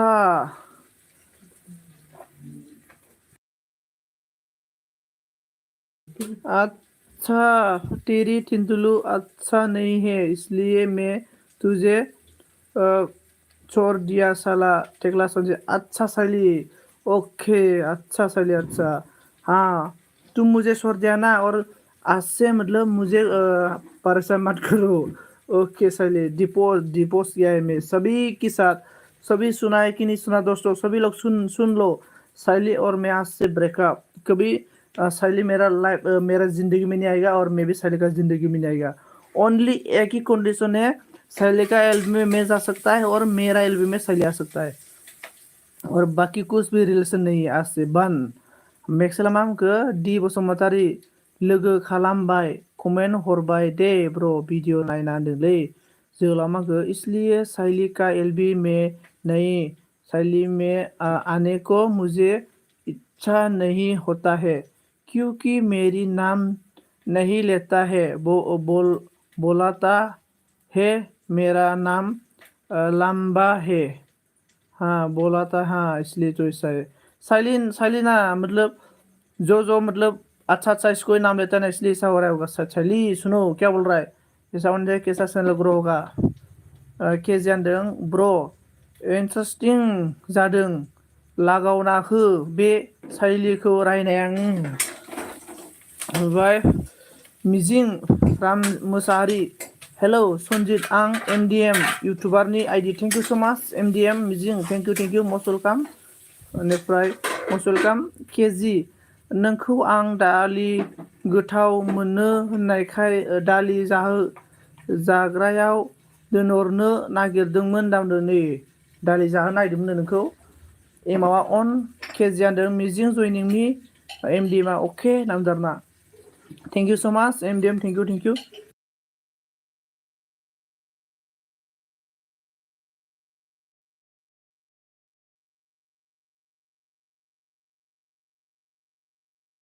अनन थेंक इउ अनन thank you so much Anamika आं दालिखौनो जानो सुखुवा दाना लकबाव मोनै सिगमोनबा नोंसोरो माबा केजि ओमफ्राय अनामिका लकबाव बुलु बुला अफिसाव मोनहैगौमोनलै बुलु बुला अफिस ओमफ्राय नेक्सेला अन ओमफ्राय एमाव मा होनखो आं ओंखाम जानि दै सन्जिब अके एमाव अके ओंखाम जादे नहीं तो मैं का बहुत अच्छा लगता है इसकी लेवल में आने को बहुत अच्छा होता है ये नाम नहीं लेता इसलिए मुझे अच्छा नहीं लग रहा है बोल रहा सली सुनो क्या बोल रहा है हम लोग का केजी ने नेक्सल ने बोला साफ खालामबाय एलबी आवनो ओके सन्जित नामदार ओके थेंक इउ सो माच जोंना मिजिं ब्र मिजिं थेंक इउ साफ खालामनायनि थाखाय बेनिफ्राय जोंना थेंक इउ सो माच बेनिफ्राय मा होनो मेक्सेला अनामिका मा खोनानांगौ मा खोनानांगौ मा खोनाखोना मोनदों ओमफ्राय मिजिं ब्र' नै नोंनो मिजिं ब्र' नोंनो ब्लु होना होनो ओमफ्राय अनामिकाखौबो एसे सापर्ट खालामना हो अनामिकाखौबो बेसारा बुहुद खस्थ' खालामोनो बेनिफ्राय केजिया मा बुंखो मिजिं आंखौबो सापर्ट खालामदो दिनै सापर्ट खालामना हो ओमफ्राय एमडि मा होनदों अनन थेंक इउ स' माच एमडिएम ब्र' ओमफ्राय एमडिएम ब्र' नोङो एलबि होयोबा खोन्थाहरदो टाइमखौ खोन्थाहर आरो ना टाइम खोन्थाहर आं नोंनि एलबिआव थांथारगोन एमडिएम ब्र' नों आंनो टाइम खोन्थाहरबानो जाबाय नों एलबिआव थांथारगोन आरो टेनसन लानाङा ओमफ्राय यार जोहोलाव तो कुछ भी बोलते नहीं सैली जोहोलाव ने जो बोला ना एकदम बड़े 100% बोला है सैली जोहोलाव जो बोला है ना सेम मे भी ऐसा ही लगता है सैली आपको ओमफ्राय मिजिं दे आंखौबो सापर्ट खालामदो मिजिं सापर्ट खालामनांगौ नै मेक्सवेलखौबो सैलिया मा गो में ऐसा नहीं है तो कोई भी मत आना सैली ने गुस्सा आ गया सैली टेंटुलो मा बाथोन देखो ब्र' बाथोनथ' देयाखै माने माबा देदों आरो ना मस्ला मस्लि माबा देदों माने दिनै बेदर आं माने दाउ लकेल जानो नागिरदोंलै ब्र' दाउ लकेल जानो नागिरदों आरो ना लोमजानायखाय एसे राफोद जानायनि ओमफ्राय करुणा हाय संजीत भाई मोस्ट वेलकम करुणा मतलब कोरोना ने 2 साल के बाद मेरा एलबी में आया है एकदम बड़े 100% मोस्ट वेलकम करुणा जी मोस्ट वेलकम आपको मेरा एलबी में मोस्ट वेलकम करुणा जी खुलुमबाय नमस्कार करुणा जी नमस्कार इसके बाद मेक्सेला होनदों आंनाव दा 9टायाव फैनांगोन आरोना मेक्सेल 9टायाव ओके ओमफ्राय ओके मत आना संजीत ओके सैली बोल के रो रहा है सैली ने करुणा 25 लाख दान thank you so much Karuna thank you KG ने बोलते करुणा ज्वाइनिंग मी करुणा देखो आपको केजी ने बुला रहा है और सबकी नाम लेता हूँ मैं सैली तू नाम लेता है लेकिन ज़्यादा तू कोकरो भाषा करता है ना इसलिए कोई समझता नहीं ना सैली इसलिए ऐसा बोल रहा होगा सुनो सैली तू क्या सोचता है मुझे पता नहीं क्योंकि मैं तुमको बहुत अच्छा लगता है तुम्हारा लाइफ में आने को बहुत अच्छा भी लगता है तुम मेरी नाम नहीं लेता है इसलिए मुझे थोड़ा बुरा लगता है सैली क्यों जोहलाव इस प्रोडक्शन का नाम नहीं लेता है नाम लेना चाहिए सैली मैं तेरा दिल में आ जाऊंगा बोल रहा है मेक्सेल ने मिजिया मांखो टाइमखौनो हाया दे रोंगोना रोङा बा नायनांगोनसो होनदाना मिजिं ब्र' जोंना एमडिएम नोंनि नाम्बारखौ आंनो हर आं फोरोंहरगोन केजिया मांखो अनामिका गाबोन खैथायाव एलबि होनदों अनामिकानाथ' एलबिया खैथायाव खोन्थाहरदो बेनिफ्राय मेक्स साइलिया होनदों प्लीज कोई भी मत आना ऐसा नहीं सैली ऐसा बोलना चाहिए क्योंकि देखो आपको जो भी बात बोला है ना जोहलाव ने तो सैली तेरा दिमाग में ऐसा होना चाहिए ओके जोहलाव भैया आप अभी मेरा एलबी में आ जाओ मैं आज से आपको स्वागत करेगा सॉरी ऐसा होना चाहिए आपका बात लेकिन आपने बोला है प्लीज कोई भी मत आओ तो ये बात नहीं है सैली तो ऐसा बोलता है ना इसको ईगो बोलता है तेरा दिमाग में कुछ भी नहीं है सैली गोबर की है तेरा दिमाग में तो बोलने के लिए नहीं आता है तो ऐसा बोलने से कोई भी पर्सन नहीं आएगा आपका में तो बोलना चाहिए सॉरी मैं आज से अभी से आपका नाम लेगा ऐसा भी बोलना चाहिए अनिफ्राय संजीत भाई मेरा मोबाइल आईसीयू में भर्ती हो गया था इसलिए नहीं आ पाया ओके कोरोना अच्छा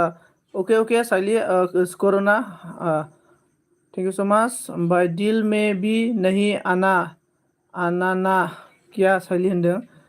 केजी मेरी पास ब्लू नहीं आप कर दो मेरी ठांग कर दूंगी मतलब करोना में आपको ब्लू दे दिया है केजी ब्रो करोना ने ब्लू दे दिया है संजीत भाई आं मोनसे जायगायाव लेंहरदों बिनिखायनो आं थांनोसै ओके जोहोलाव bro okay thank you so माच कोई भी मत आना ओके बाय बाय गुड बाय हास साइली तो क्यों ऐसा बोल रहा है साइली तू ऐसा होना नहीं चाहिए साइली साइली तू समझता नहीं है रे देखो सब्सक्राइबर लोग की किस तरह से बात करना है इसको अच्छा अच्छा से बात करना चाहिए रे नहीं तो कैसा आएगा साइली ऐसा नहीं है ऐसा बोलना नहीं सही है करुणा ने हार्दिया थैंक यू सो मच करुणा जी मिजिं आंखौ खालामबानो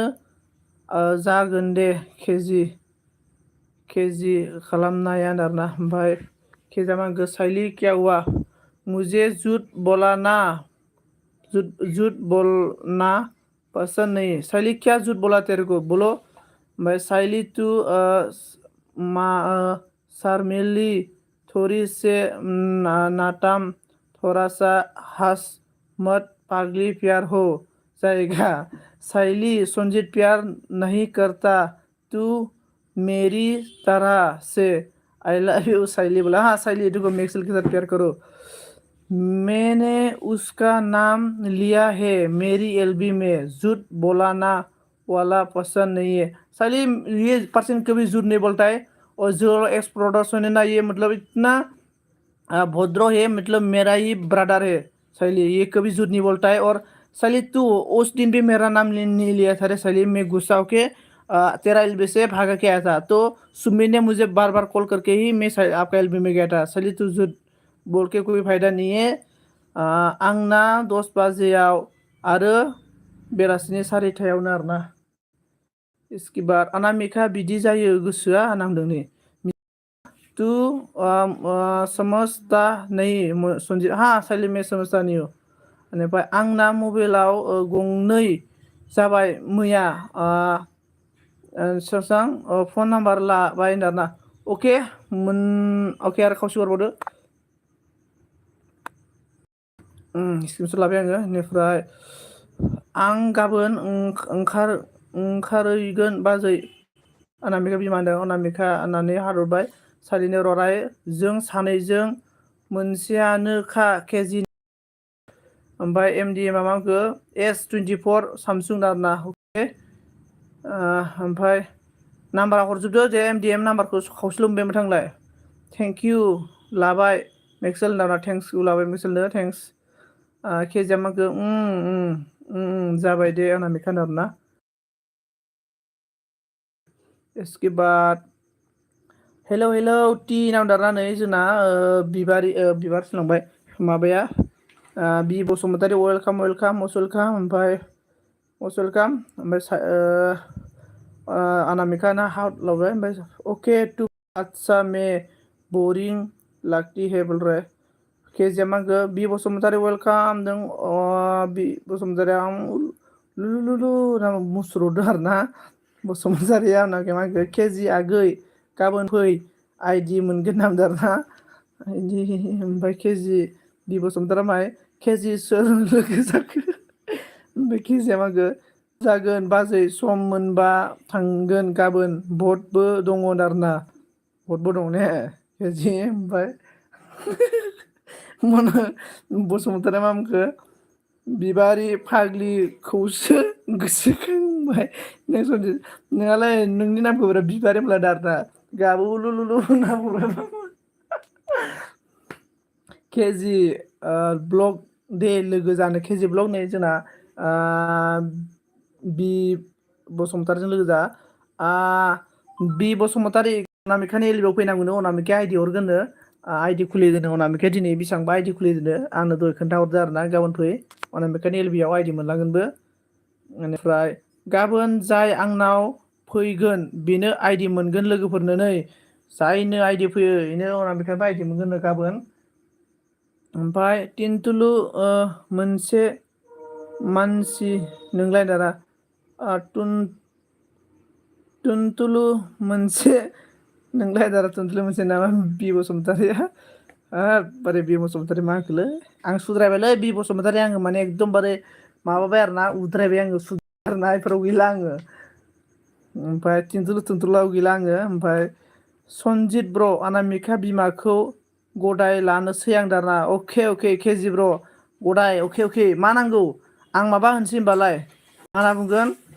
बयलार होनसै आं बयलार आसलथे बिदि गराय लायनायावलाय मा अमा समा हाबा साबाब्रा सामुरि होबानो जायो आरो ना मन्दिराव होननानै सामुरि होबानो जायो आरो ना ओमफ्राय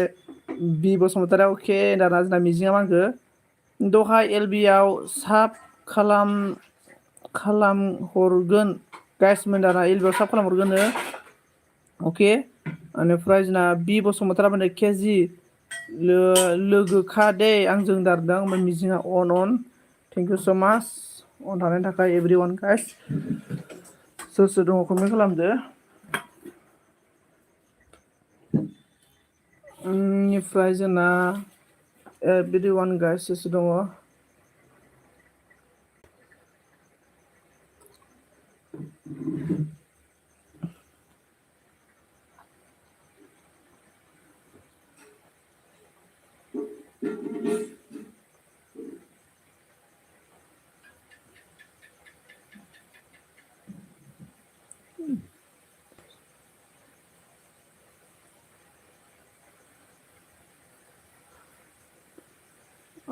नै जोंना अनामिकासो लांबाय MDMA अन थेंक इउ ओमफ्राय MDM ब्र' नों खैथायाव LB नायदों खैथायाव MDM खोन्थाहरलाय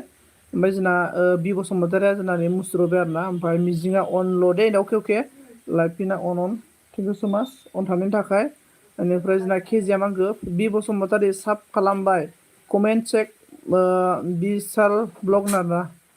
ओमफ्राय बिशाल ब्लगाव कमेन्ट चेक खालामनांगौनो बिशाल ब्लगाव नोङो कमेन्ट हरबायनो जोंना माबाया केजिया बि बसुमतारी ओमफ्राय MDMA अन थेंक इउ मिजिङा on thank you so' much on thank you MDM on thank you केजि थेंक इउ होनना बुंदों आरो ना बेनिफ्राय कमेन्ट जोंना नै बि बसुमतारीया मिनिहरबाय आरो ना बि बसुमतारी मा ओंख्रि संखो दे खोन्थाहरदो बि बसुमतारी मोनहा बिराद माहाजोनलै न'फोरानो टाइल्स जाब्ला माबायाबो थाम्फैयाबो फिस्लायलायो खोमा होला बानो हाया खोमा बि बसुमतारी मोननाव थाम्फैयानो फिस्लायलायोनो माथो बानोनो हायानो बुहुद माहाजोनबालाय सा एग्रे बेग्रे ओमफ्राय आंजों मिलायनाय थाबा खावनासो लायगौमोन आङो बेनिफ्राय केजिया आंखौ अनामिका बिमा टाटा होनना बुंबाय नै मेक्सेला नै जोंना प्लास हरबाय प्लासनि ओमफ्राय बि बसुमतारीया मा होनखो जावलिया फाग्ला नङा होनना बुंबाय नै रागा जाबाय MDMA मा होनदों 10टा PM आव सानदों दाना हाब MDM ओमफ्राय 10टा PM आव साइलिबो होयो ओमफ्राय हाब साइलिनाव थांनो ना नोंनाव थांनो जागोन माथो ब्र' साइलिनाव थांनो ना नोंनाव थांनो जागोन माथो आं ब्र' आरो माबायाबो होना होयो ओमफ्राय RDयाबो होना होयो ओमफ्राय सोर सासेनाव थांनोसो जाबाय आङो साथाम जागोन माथो ब्र' आंना मबाइला गंसेल' जाना दंलै ब्र' मबाइल गंसेया आइनावसो दङ नालाय ओमफ्राय इस्तिबार MDMA जा बि बसुमतारी औ नामबाय आरोना ओमफ्राय SB ब्लगआ फानि ब्लगआ फैबाय जोंना ब्र' WTU बेसे जाखो गैयालै ब्र' सानसेयाव खेनसे LBआव आंना माबाल' बारायो फाइभल' बारायो होमबा मा बेसे जानो गैया 1500 थाङाखै माबायावनो दङ दाबो 1000 नांथाना दङ फाग्लासो बेनिफ्राय मा मिजिङा मा होनदों सानदों 10 PM आव अके ट्राइ खालामबानो जाबाय दे आंबो ट्राइ खालामगोन केजिया मा होनदों MDM टाइम सोलाय होनना बुंदों आरोना ओमफ्राय फानि ब्लगआ मा होनखो खबर सबर माबोरै दं खबरा बिदिनो दङ जोंना मा होनो बि बसुमतारी बिबारि फाग्लि होयो होनना बुंदोंना बिबारि फाग्लि मेजेम बरायाबो होयोथ' आरो मेजेम बराया आंनाव फैयाखैलै दामानि मानोथाय आंबो थाङालै इनाव ओमफ्राय SBया मा बुंखो लाइक दान थेंक इउ स' माच SBया मा बुंखो नों बावबाय थायो ब्र' दाना नों बबाव थायो ब्र' आङो न'आवनो थायो ब्र' आं न'आवनो थायो SB बेनिफ्राय खामानि मावोना आङो बिरादनो मिस्ट्रि सिस्ट्रि आंना मिस्ट्रियानोसै केजिया मा होनखो SB ब्लग लोगो जाना बुंदों SBया मा होनखो बि बसुमतारी साब खालामदों नामा होनना बुंदों सोंदों मेक्सेला अन ओमफ्राय केजिया मा होनखो SB ब्लग नो ब्लु होदो आरोना दे नोंसोर SB ब्लगखौ साब खालामगोर SB ब्लगआ नोंसोरनो बेग होगोन SB ब्लगना माने मोजां ना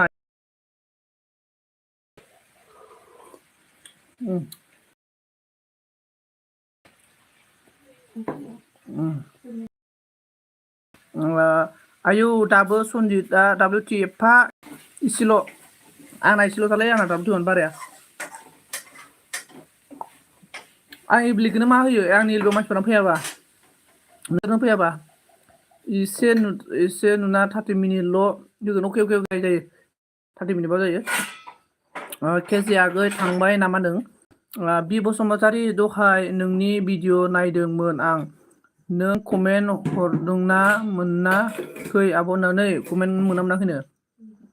ट्रायल' खालामगोन अके ट्राय खालाम नों ना थेफाखाय थेफाखाय पासान या खोमा बिबारि इन्डारना थेफाखाय फसं खालामा खान्दा बिबारि आंखो एसपिएम आंखो हेल' होनदों थेफानासो डेन्जार जायोलै ओमफ्राय एसपिएम आंखो हेल' एभ्रिवान केजिया मा होनदों बसुमतारी आं थाङा आंहा सनजित ब्र'खौ सापर्ट खालामनांगौ ना बुंदों आंखौ सापर्ट खालाम केजि ब्र' जोंहा सानैजों जोंहा र' भिडिअ हगारना पावारनो आं फैफिनगोन अके एसबि भिडिअ हगारना फैफिनगोन अके एसबि ओमफ्राय केजिया मा होनखो एसबि ब्लग साब खालामबाय दाना अके ओमफ्राय एसबिया मा बुंखो हेलौ एभ्रिवान दारना गेबसन फैदों सनजित ब्र लाइक दान थेंक इउ सो माच ब्र मस्ट वेलकाम गेबसन ब्र मस्ट वेलकाम बेनिफ्राय माबोरै खबर सबर खोन्थाहरदो गेबसन वेलकाम होनना बुंदों जोंनि केजिया बेनिफ्राय हेलौ एभ्रिवान होनना बुंदों जोंना एसबिया हेलौ होनदों मेक्सेला सनजित होनना बुंदों ओं मा बुं ओंख्रि साखिदोंलां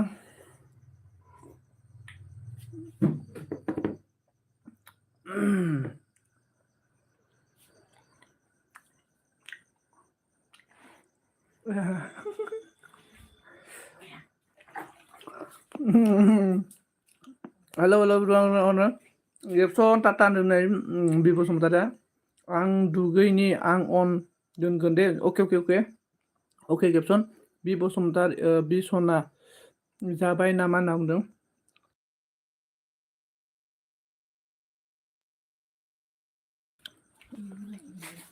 कमेन्ट खालामदो दे सोर दङ एभ्रिवान लोगोफोर बेनिफ्राय जोंना मा बुंखो केजिनि जानाय आंनाव फैया ना नों नारना ओमफ्राय मेक्सेल जायाखै नामदों एसबिया मा होनदों अके केजि नामदों मेक्सेला मा होनखो बि सना नोंसोर नुबा उरां फारां जागोन दै नामदों आरो नै हेलौ ओमफ्राय एसबिया मा होनदों हेलौ एभ्रिवान ओमफ्राय मेक्सेला मा होनदों मोजां माजों संखो ब्रनारा माजों संखो ब्रनारना माबा लकेल गोजासो एवदों आरो ना माने आङो एसे लोमजाबाय थानायखाय आलुफोरजों माने आंगोल' मोनगोन होननानै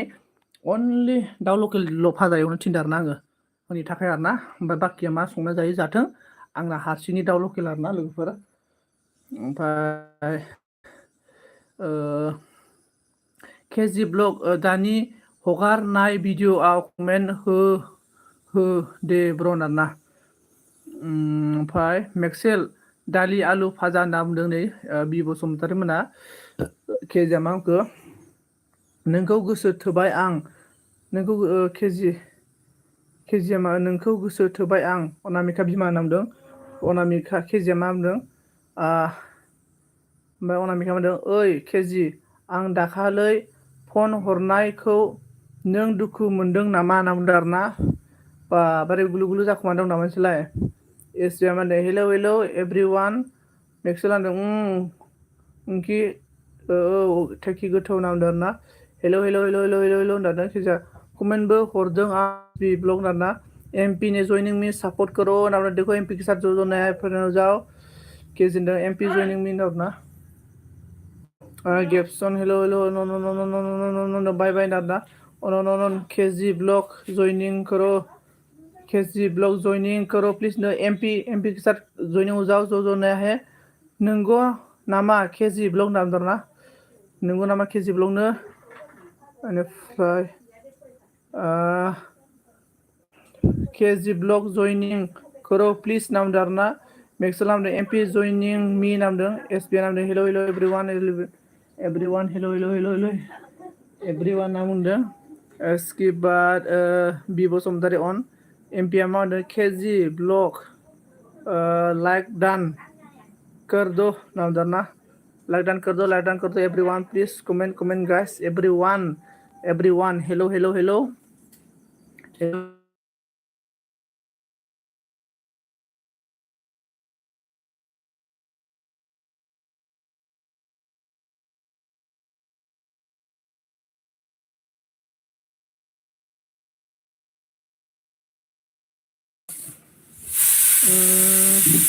MP Sabdan okay नाम दारना ओमफ्राय SB आनो hello hello hello MP आनो support करो please नाम दं ओमफ्राय SB आनो hello पंकज ने आगे hi बोल रहा ओमफ्राय SB hello hello everyone केजानो return करो नाम दारना return करो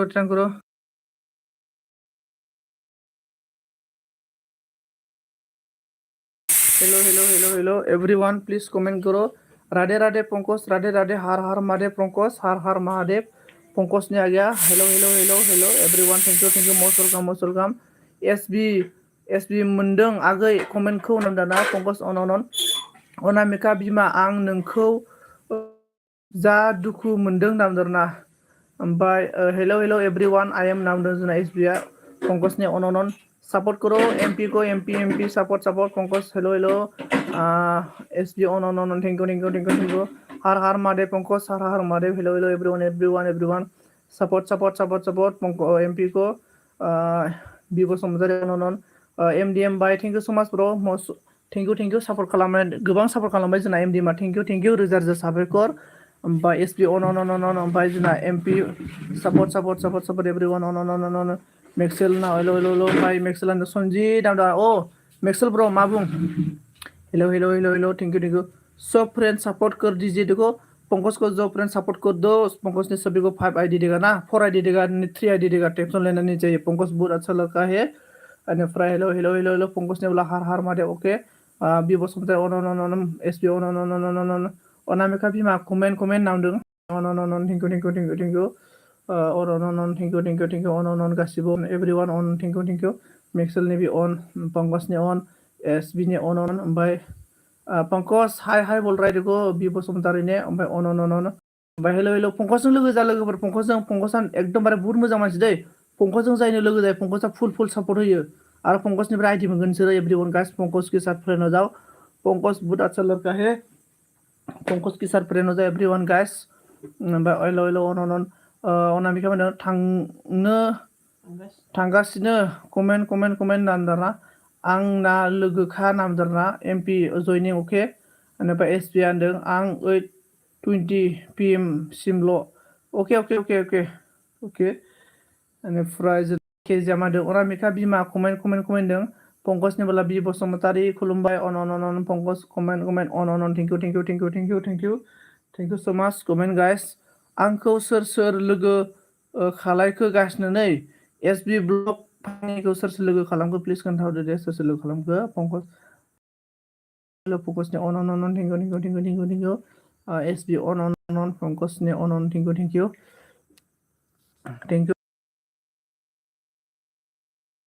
ओमफ्राय hello पंकज जी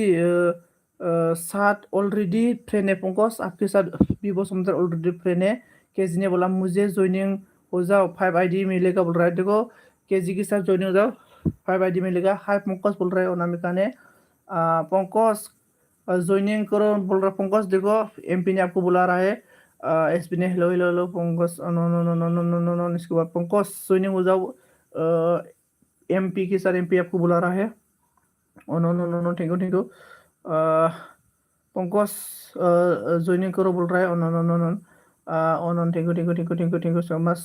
केजी ने हाय पंकज बोल रहा है हाय Pankaj on SB on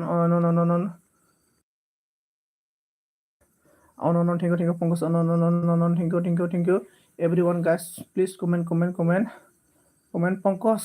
joining करो प्लीज पंकज ज्वाइनिंग हो जाओ देखो MP ने बोला MP आने हो जाओ MP आप ज्वाइनिंग हो जाओ आपको बेग देगा पंकज ने अनामिका on संजीत आं फैथबाय Maxwell okay Maxwell thank you so much thank you Maxwell thank you so much support होफैनो थाखाय थैंक यू रोजा रोजा साबायखर पंकज जयदेव जा एमपी के साथ KG on on on thank you KG on on on Pankaj Jaydev होने के लिए बुला रहा है एमपी ने आपको on on on thank you Anamika on on KG ने ऑन ऑन ऑन पंकज ने बोला मेरा पास ब्लू नहीं है बोल रहा है पंकज मैं आपको ब्लू दे दिया है पंकज आपको ब्लू दे दिया है मैं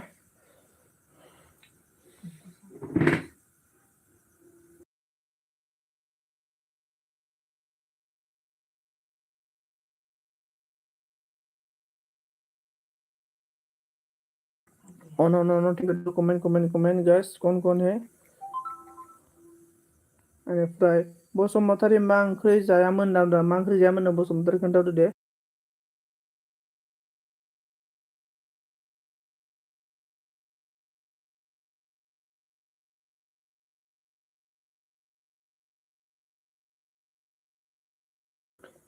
ऑन ठीक है हेलो ऑन अनामिका ऑन सुंदर ऑन दे सोर दं दे कमेंट खालामदो दे बारा दिन थाला दे केजि ब्र बेसे गोबाव थाबावनांगौ खोन्थाहरदो दे ब्र एसे बिजि जाथ'बाय दे अके गैया नाथुर बाथोनसो होनदाना नाथुर ओमफ्राय जोंना केजि अन दाना एवरीवन गाइस कौन है प्लीज कमेंट करो प्लीज एवरीवन गाइस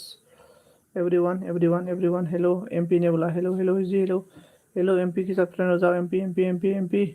के साथ फ्रेंड हो जाओ एसबी बोलोगा हेलो डरना हेलो ओके हेलो ओमफ्राय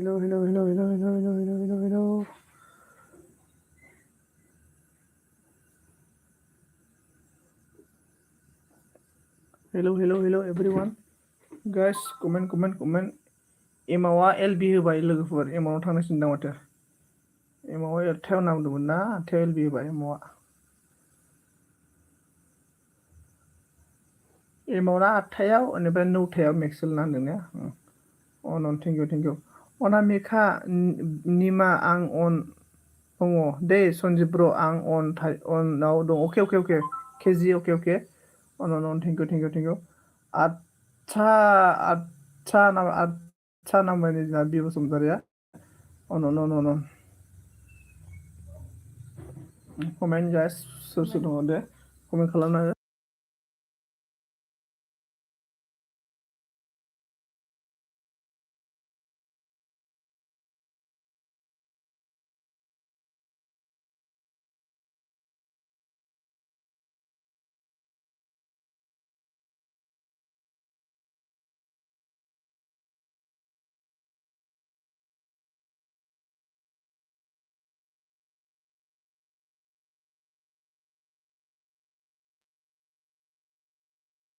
बेनिफ्राय on thank you Basumatary Anamika joining करो प्लीज नो एमपी के साथ बसुमतारी का अनामिका एमपी आप अनामिका के साथ जॉइन हो जाओ अनामिका का चैनल मोनो होने वाला है इसका भी इसलिए आप जॉइन हो जाओ इसके साथ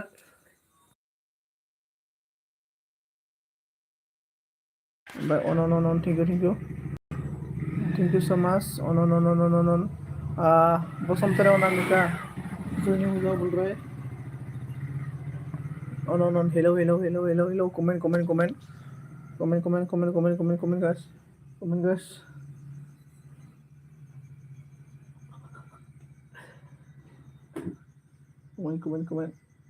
कमेंट गाइस एमपी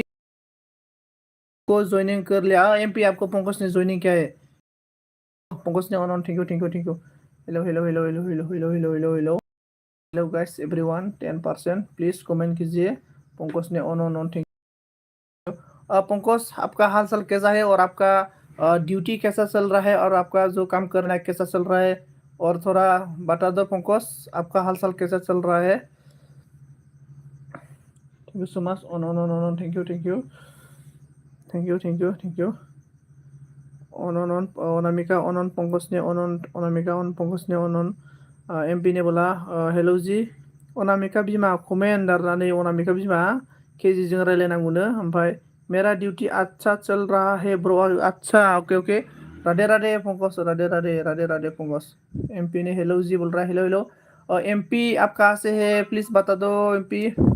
इसके बाद अनामिका ऑन ऑन के बोल रहा है अनामिका ऑन। पंकज ने क्या बोला मेरा हाल साल ठीक है ब्रो बोल रहे। अच्छा अच्छा हाल साल ठीक होना चाहिए पंकज ने on on.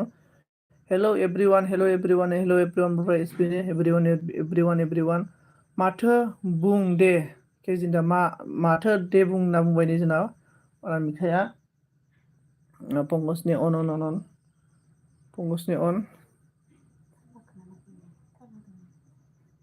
पंकजनि on on hello जि नाव दाना hello hello hello hello hello hello hello hello होमबा पंकजनि अन on on on comment comment comment कीजिए comment comment on thank you so much on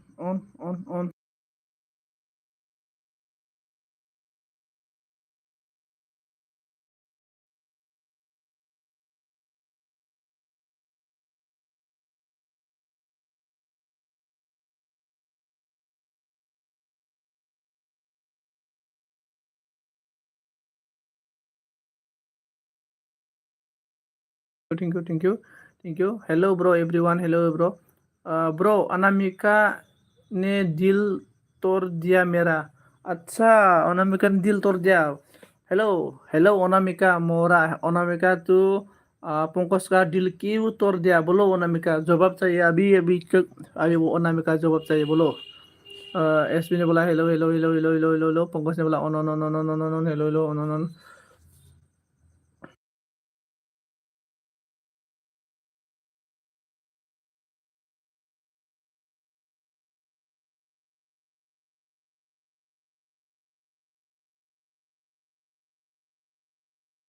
भिडिअखौ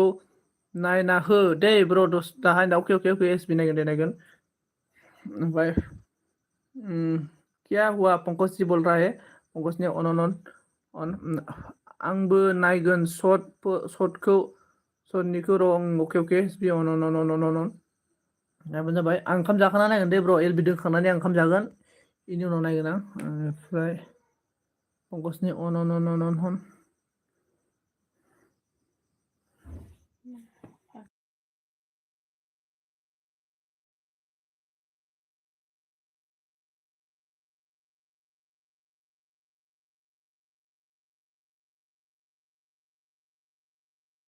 टिंको टिंको सो मच पंकज जी बोलो ना प्लिज बोल रहा है पंकज आपको बुला रहा है अन टिंको गासिबो थांजोब्बाय नामाब्रा दोननोसैदांलै दोननोसैदां एवरीवन गाइस अनामिका मेरा मे अनामिका मेरी से बात नहीं करती ब्रो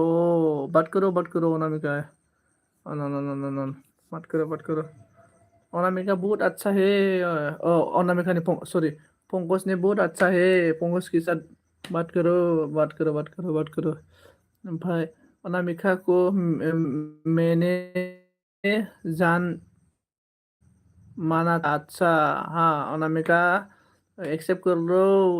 लो ओमफ्राय S B on everyone on Pankaj on thank you so much ओमफ्राय on thank you on thank you so much on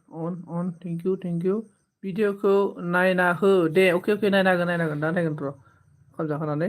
ओमफ्राय मा एलबि दोननोसै नामाब्रा आङो ओंखाम उखैबाय माथो नोंसोर साथामल'सै साब्रैल'सै कमेन्ट खालामग्रायानो पंकजनि अन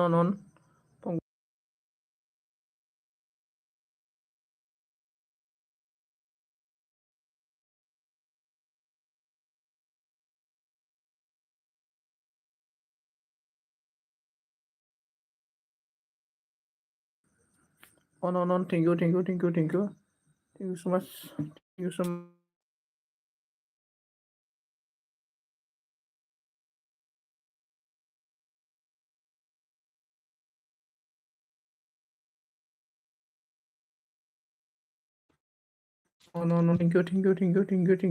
माच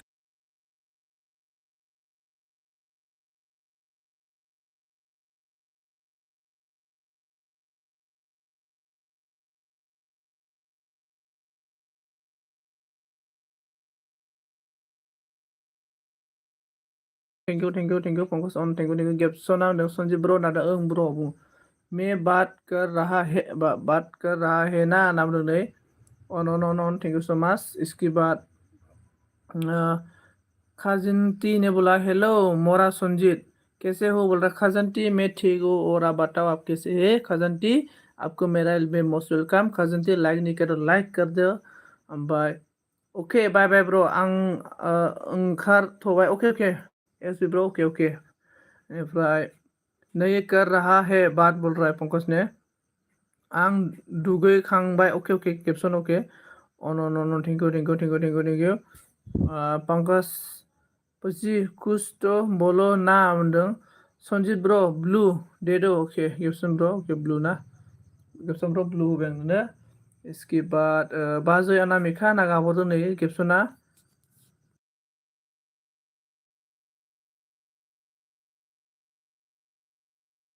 अन thank you on Pankaj on sorry यार पंकज जी बोल रहा है देखो अनामिका ने सॉरी बोल रहा है एक्सेप्ट कर दो Pankaj on thank you tick होनलायलांबायलै प्लीज दिल दुखाते हो फिर सॉरी बोलता है ओके on thank you क्यों ऐसा होता है रे लो बेटारे ओके गजंती ओके कुछ thank you so much Gajanti thank you और लाइक एक बार तो लाइक करके चला जाओ लाइक कर दो गजंती थैंक यू सपोर्ट करने के लिए thank you so much Pankaj ने on बाजैसो बुंदों नों दाना आंखौ थालाना नों गेप्सन दा बाजैसो बुंदों नों दाना आंनाव थालाना नों गेप्सन नामदों नै गेप्सन ओमफ्राय लाइक डान मोरा okay thank you so much Gajanti like देने के लिए थैंक यू पंकज ने on thank you so much on रहने के लिए on on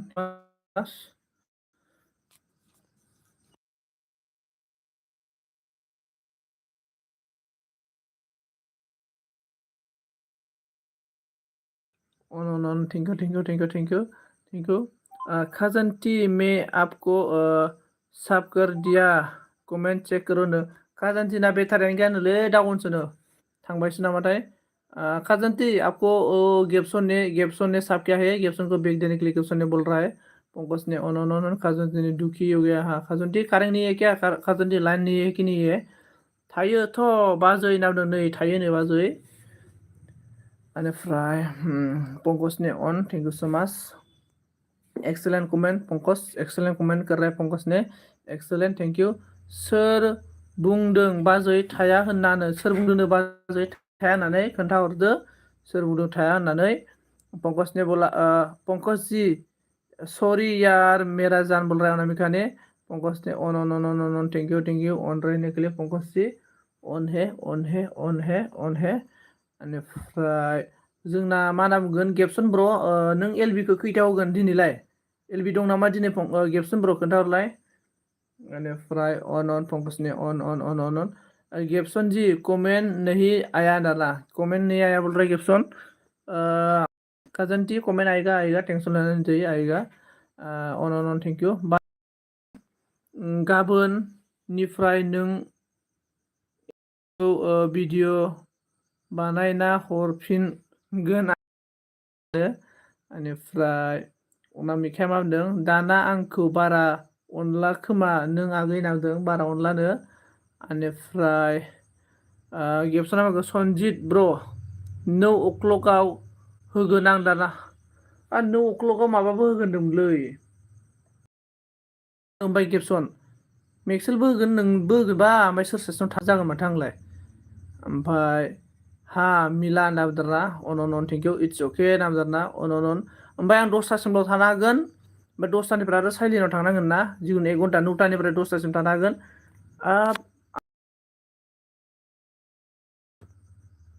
thank you so much जोंना ब्लू दे दिया है thank you so much Sanjeet ब्र ब्लू के ब्लू दे दिया है बेनिफ्राय आं थांगोन गेप्सन सना आगै होनना गेप्सन थांगोन नो आगैनावदो अके अके बेनिफ्राय मंगसनियाव अन गेबसन ब्र मेक्सेलाबो होनांगौमोनलै दानि मेक्सेलबो नौथायाव बेनिफ्राय 8थानिफ्राय माबानि एमाउन्टनिमोन एमाउन्टआव थांनाय जायासै माथो मा होनना बुंखो अनो बाजै आं दिनै बिराद बेस्थ' मारमोन बाजै आं दहाय बेलासियावनो मबाइल दांनो सम मोनाखैमोन आं बाजै अनामिका होनना बुंदों आरोना बेनिफ्राय जोंना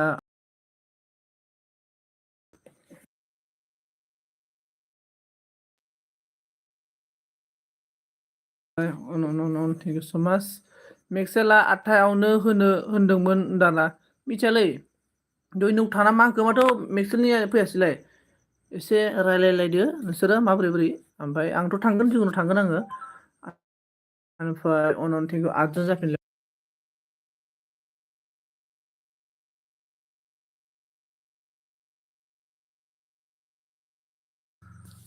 अन on on on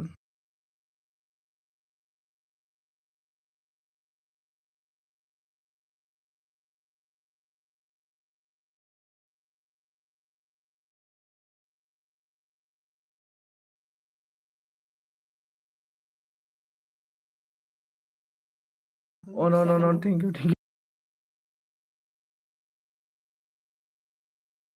on thank you Pankaj ji आप मेरी को प्यार नहीं करता ना ना अन सन्जय ब्र आं ओंखाम जाना लानि अ दे आं बोजोबदोंसै थैंक यू सो मच सभी को thank you so much Anamika मैं तो आपको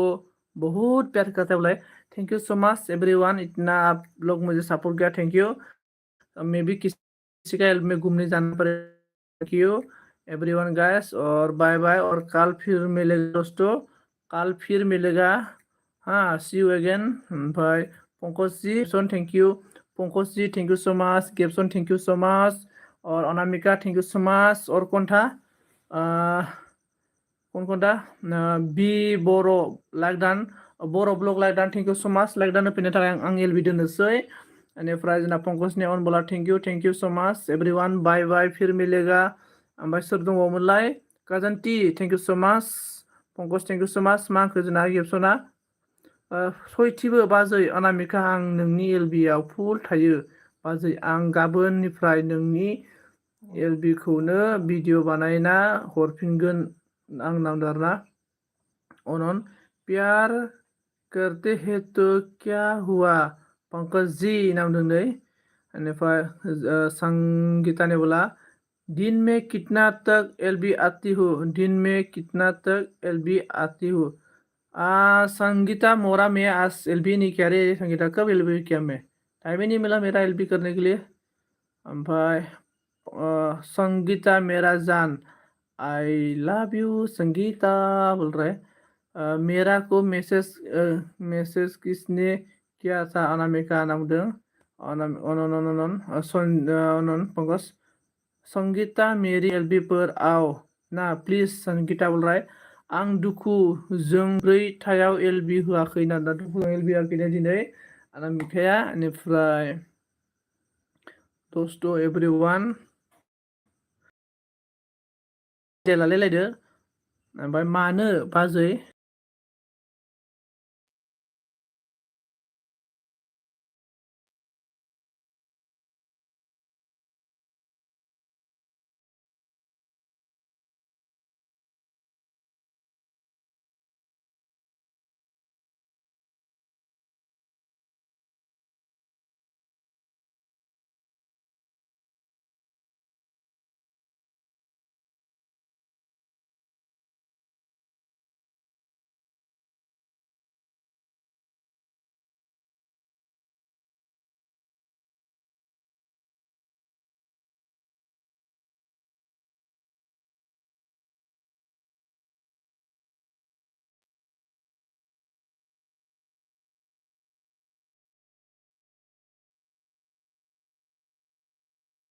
होद लोगोफोर आं मुदाव होफ्लांना